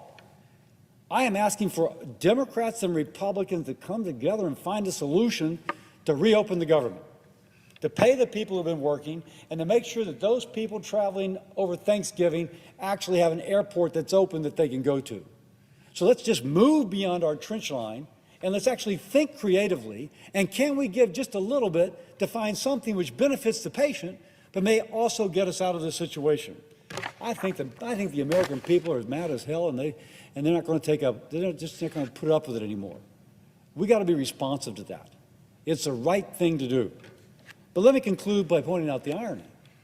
These enhanced premium tax credits, they're a direct result of a workaround to a portion of Obamacare that was not fully implemented. So Democrats are fighting to keep something which is a workaround for something that Republicans formally objected to. And frankly, Republicans are kind of supporting something that is in line with what Obamacare tried to do. The roles have been flipped. But because one side proposes it, the other side reflexively objects. Let's just stop that. Why don't we just say right now we're actually going to listen as opposed to automatically object because the other side puts it up. So the choice is before us. We can keep on paying insurance companies to hide the cost of the health care, buying confusing bills and rising premiums in a system which actually raises the cost of premiums for some, or we can trust Americans with the tools to pay for their care directly at fair prices with total transparency. If we can, it puts patients first, not insurers. It encourages competition, smart choices, and it begins to make health care truly affordable, not by inflating subsidies, but by unleashing the power of an informed consumer. Now, I'll finish by saying we got to open the government. I mean, we can't even write this legislation unless we have the government open. But you've got this chairman's commitment that we are going to have a hearing in the HELP Committee in November on how do we address the issue that is before us right now. And then I will finish by saying, as a physician who used to work in a hospital for the working uninsured, who saw middle-income families that could not afford their insurance and could not afford their health care, I am personally deeply invested in not just reopening the government, but making health care affordable again. And I just ask that my Democratic colleagues not to oppose this idea just because it's a Republican proposing it. And I will say, that as a Republican, I will do my best to listen to them. With that, I yield. Senator from Wisconsin. As my colleague from Louisiana wishes we were all here voting on the deal, our colleagues on the other side of the aisle had taken yes for an answer to open up the government. I wish that's what I was on the floor here today to do. That not being accomplished, what I was hoping to be able to do is once again offer a unanimous consent request to pay the people that are working. Came down to the floor 2 weeks ago with the Down Fairness Act to pay the people that we're forcing to work. Pretty common sense. Did not include furloughed workers. The other side objected. I agreed to add furloughed workers. Worked with them over the last couple of weeks. Came on the floor yesterday, offered that unanimous consent request, and there were more objections. So we offered a vote. So let's proceed to that bill. Let's work out literally clarification differences. There's really nothing substantive. We're going to pay all the workers being forced to work. We're going to pay all the furloughed workers. We added contractors. I mean, we've done just about everything we could so that we were no longer punishing the people working for our dysfunction. We're no longer going to use these individuals as pawns, and the American people as pawns in this horrific partisan gamesmanship. Unfortunately, the other side wouldn't agree to get on the bill, which, by the way, that's how you pass legislation around here.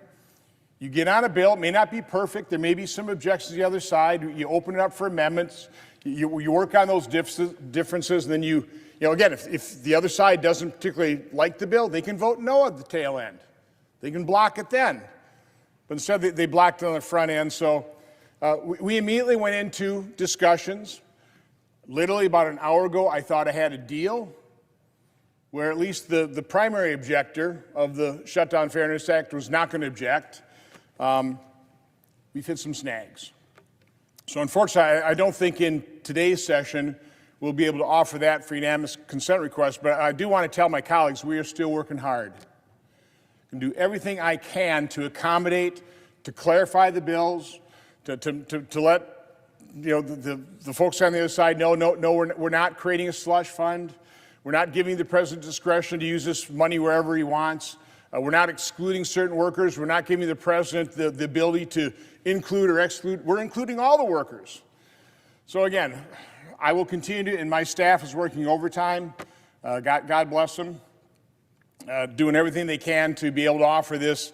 If we don't have a deal tomorrow, at least, I'm literally hoping and praying that folks on the other side of the aisle will, at a minimum, stop using federal workers, the American public, as pawns in this partisan gamesmanship.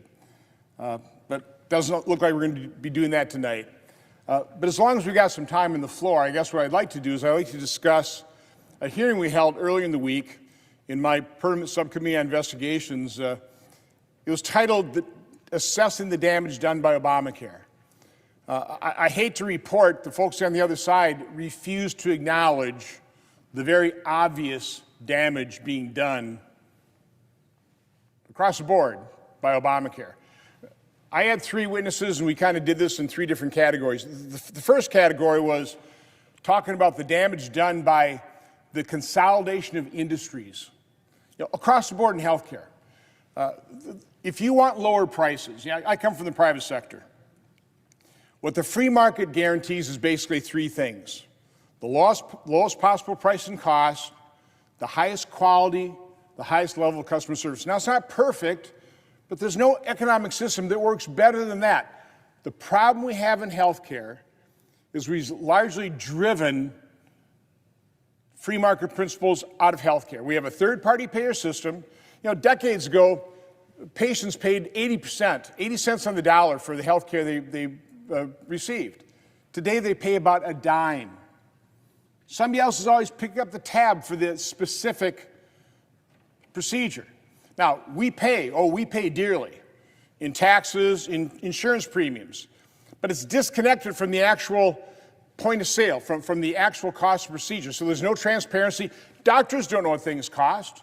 The provider, it's some accountant, and I love accountants. I'm one of them, but it's some accountant in the provider's back office dealing with some accountant in the insurance and some accountant in CMS or whichever third-party payer. So we had a complete breakdown of price transparency because we don't have free market principles. We don't have consumerism, true consumerism in healthcare. But this is a chart that the senator from South Carolina put up yesterday. I think others have used it as well. That really makes the point in terms of the consolidation of the industry, which is, of course, when you have concentrated power, you have less competitive benefits. This is just the level, the percent increase in the stock price of, I think, 7 of the top insurance carriers. United Health Group, 1,177% increase in stock price since the implementation of Obamacare. Cigna, 822%. Anthem, only 414%. Humana, 490. Molina, 859. Centene, 604. Aetna, 595% increase. This is a concentration of power, a reduction in competition, and this proves increase in price of the dollars, the trillions of dollars flowing into insurance companies, taxpayer dollars flowing to insurance companies because of the faulty design of Obamacare. That aided and abetted this consolidation, this lack of competition in the healthcare market. The second area of damage literally was to Medicaid. I mean, Obamacare has basically provided insurance through 2 mechanisms, Medicaid and the individual exchanges. Medicaid, of course, we talked about this in our One Big Beautiful Bill, the whole reconciliation package. The harm caused to Medicaid is profound. By allowing states to sign up able-bodied, single, working-age adults into Medicaid, that wasn't the main abuse. The main abuse is we reimbursed those states for every dollar they spent for a single able-bodied adult, they get $9 as a federal reimbursement. That compares to for every dollar spent on a disabled child, the states get $1.33. So that has led to rampant abuse. I would call it legalized fraud. Provider taxes, provider fees. That's not health care. But the American taxpayer is picking up the tab at a ratio of 9-to-1 for those state-directed payments and, again, provider fees, provider taxes. It's also crowded out services for the disabled. There was an excellent article in the Wall Street Journal written by the father of a 17-year-old severely autistic child. And God bless this family. They're taking care of this child at home. But they could use help. And so what they were hoping for is to be able to have access to home health care. They're on a 10-year waiting list because we'd much rather service an able-bodied, medicated into our plan. She's paying about $5,500. Capitol Police. And the thing about it, instead they want to keep wasting dollars by sending it directly to the insurance companies who are engaging in fraud to inflate their bottom line. There are parents right now who don't know how they're going to be able to feed their kids. Well, guess what? I grew up in a poor family. I watched my mom struggle to put food on the table. I remember when there was a farmer's market, when they were going to throw away the food, she would ask them for that food to be able to feed us. You know what? That's going on across the country. Under the food stamp program, that shouldn't be happening in our country. But because of the Democrats' decision to shut down this government and make sure that people don't get their food stamps, that's going on.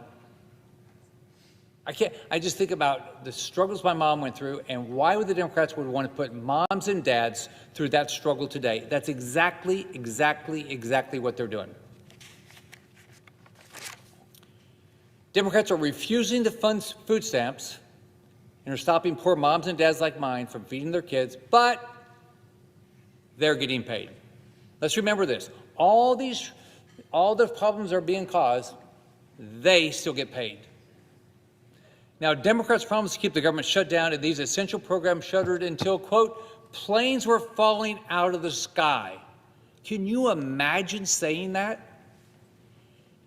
Unfortunately, each day we're getting dangerously closer to Democrats getting exactly that wish. Air traffic controllers are calling in sick so they can instead work at jobs where they get paid. Think about this. They have to not come in because they're not getting paid and taking jobs like with Uber to get paid so they can put food on the table. So we're making an already very stressful job more stressful. And Americans are paying the price both financially and with their safety. Now, Secretary Sean Duffy could see the stress in the system, and so he started to reduce the number of flights. What he's done so far, I think it will mean 500,000 Americans will have their flights canceled each and every day. Think of that. So think about it. You might be going to a funeral. You might be going to a wedding. You might be going to see a sick grandparent. You might be coming to see the birth of a new baby, and your flight just got canceled. So, and think about this again. If there's fewer flights, the prices will probably go up. Now, right now, millions of Americans are watching us wondering if they're going to have to cancel the plans to fly somewhere on vacation or home, see their loved ones for Thanksgiving. People are wondering if it's going to be safe to put their grandkids on a plane. They're wondering if their tickets are going to get canceled or have to pay more to cover changes to hotel rooms, longer stays at the airport, car reservations. Americans don't get it. Why do Democrats not want to open up government and vote to put the American people first? Now, look, we can have a policy conversation, but why would you shut down government over that? So think about what my personal belief is. The Democrats will come up with some reason to shut down government under Trump. They did it in the first term. It didn't happen under Biden's term. Republicans didn't shut down government. And the bill that we're talking about is the Biden budget. I didn't vote for it. I don't like it, but I'm not shutting down government over it. Now, I remember when I was a young sailor in the Navy, I was a radarman. I got married at 19. My wife clearly married me for my money. I was making $332 a month. Our rent cost $250. She was making, I think, $75 a week as a legal secretary. So if we didn't get paid for over a month, which is where our military is going to be, how would I pay the rent? Do you think the landlord cares about my problems? You think the grocery store said, "Oh, we're worried about you, sailor, young sailor. We'll give you some"? No. We have maybe $25 in savings. Most people live paycheck to paycheck in this country, young sailors. I can't imagine how Democrats can see young military families like mine and keep choosing to deprive them of their salaries with a clear conscience. Many of these Americans now going without a paycheck are young families who are just starting out. Just think about it. When you start out, you live paycheck to paycheck. You probably get a mortgage that's too big. You're optimistic, you think you can do this, and then all of a sudden, poof, your income just completely goes away. They would never have imagined that Democrats would have made the decision that they didn't get paid. These young sailors, they want to serve their country, give their kids a roof over their heads, and offer them the opportunity to thrive. And Democrats are denying them this and putting their futures in jeopardy. But they get paid. Oh, one of them said, "I have a mortgage." One of the Democrat senators said, "I have a mortgage."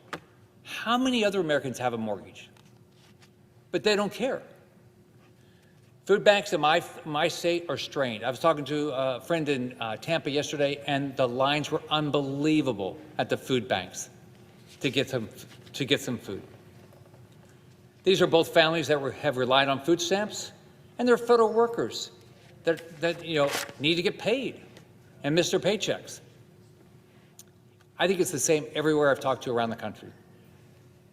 Some food banks in Florida are reporting a 300% increase of families seeking help since Democrats first shut down the government. Last Sunday when I was home, the church, we support a food bank, and so the church said, one, will you bring in, more food? It's, and they wanted basic necessities. And they also raised money to try to buy more food. One TSA agent working in Miami visited a local food bank and described how her family was scraping by, not knowing when her next paycheck was coming, and she said it's demoralizing, and it was getting pretty bad.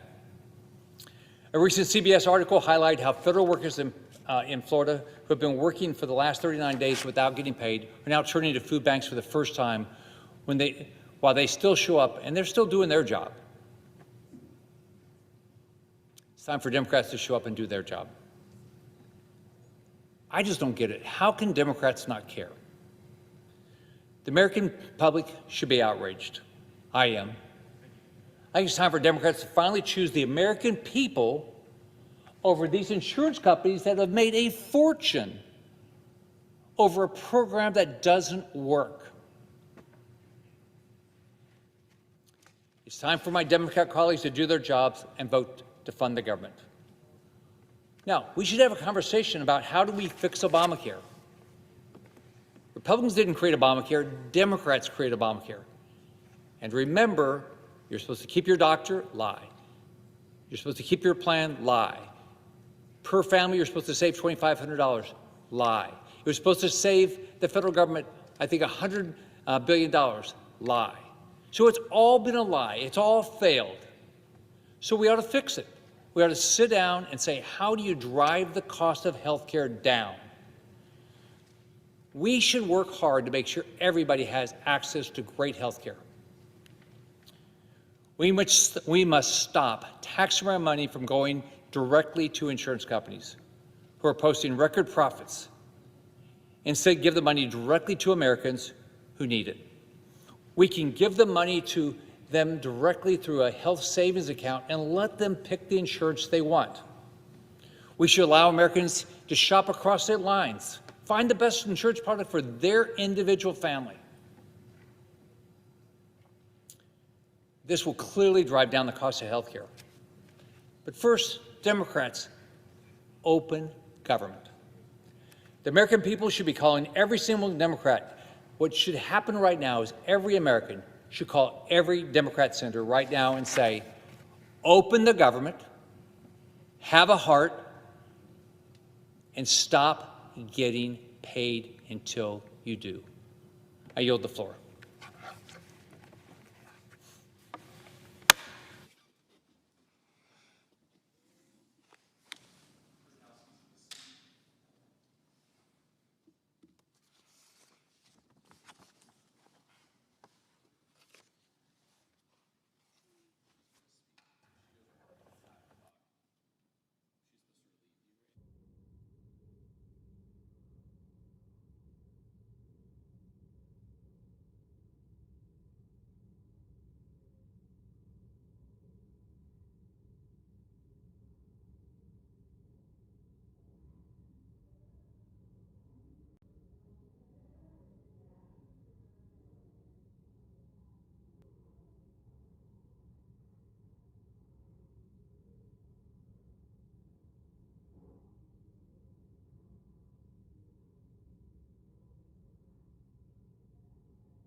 Mr. President, Senator from Alaska.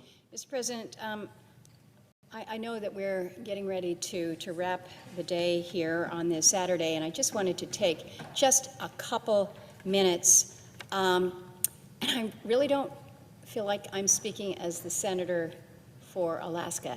I feel like at this moment, I want to be the senator speaking for the men and women who allow this place to happen on a weekday, but also on a weekend. There's a lot of really great people who come in day over day over day to either protect the Capitol, to clean the Capitol, to help make sure that our operations are efficient and expedient to the extent that we can be.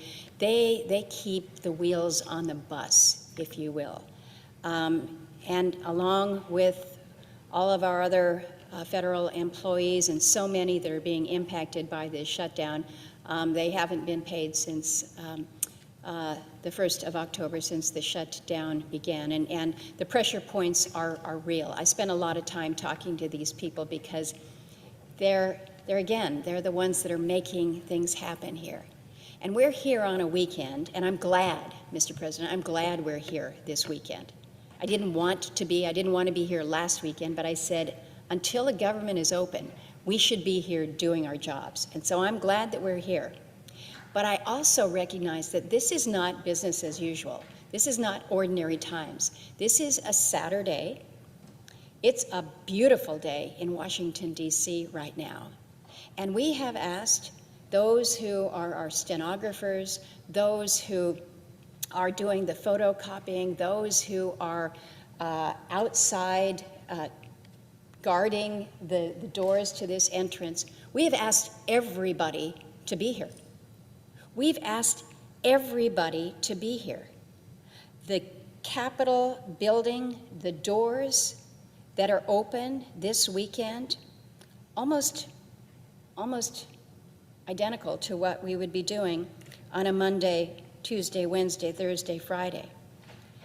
The doorkeepers who are outside, same schedule as usual. The employee assistance program, same schedule as usual. The food services, a little bit pared down, but outside of some different hours, schedule as usual. The ID office. Do we really need to have the people who work at the Senate ID office here on a Saturday and a Sunday? The media galleries, the parking operations, the photographic services. Do we really need to have the Senate photographers coming in? Those people who have kids who they don't get to see during the week, we're now asking them to come in, be on standby here during the weekend, drive 45 minutes to come in. Printing and graphics, we need charts. Well, those folks are all still here at the Senate Post Office, Senate Recording Studio. Mr. President, I care about the people who allow our operations to function, and I don't want us to grind them down. And so I'm asking that our Sergeant at Arms, along with those who have the oversight, it's the Senate Committee on Rules and Administration, I'm asking them to take a look at this list and to make sure that we are treating the people who stand by us with the degree of respect that they deserve during a really difficult time.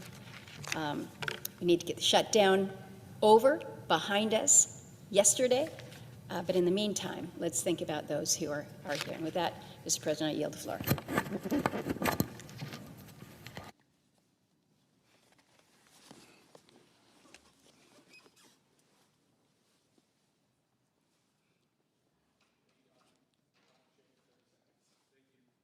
You have a full.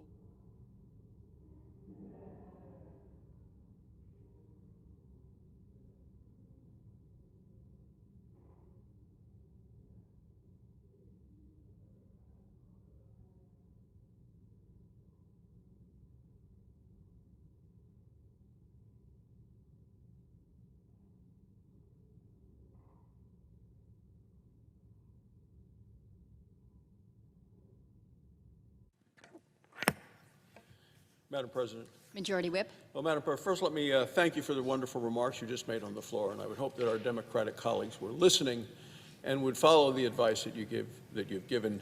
I think it's a good lesson in leadership, and one that I think that we all believe would be best if it were followed by all of America. Thank you very much, Madam President.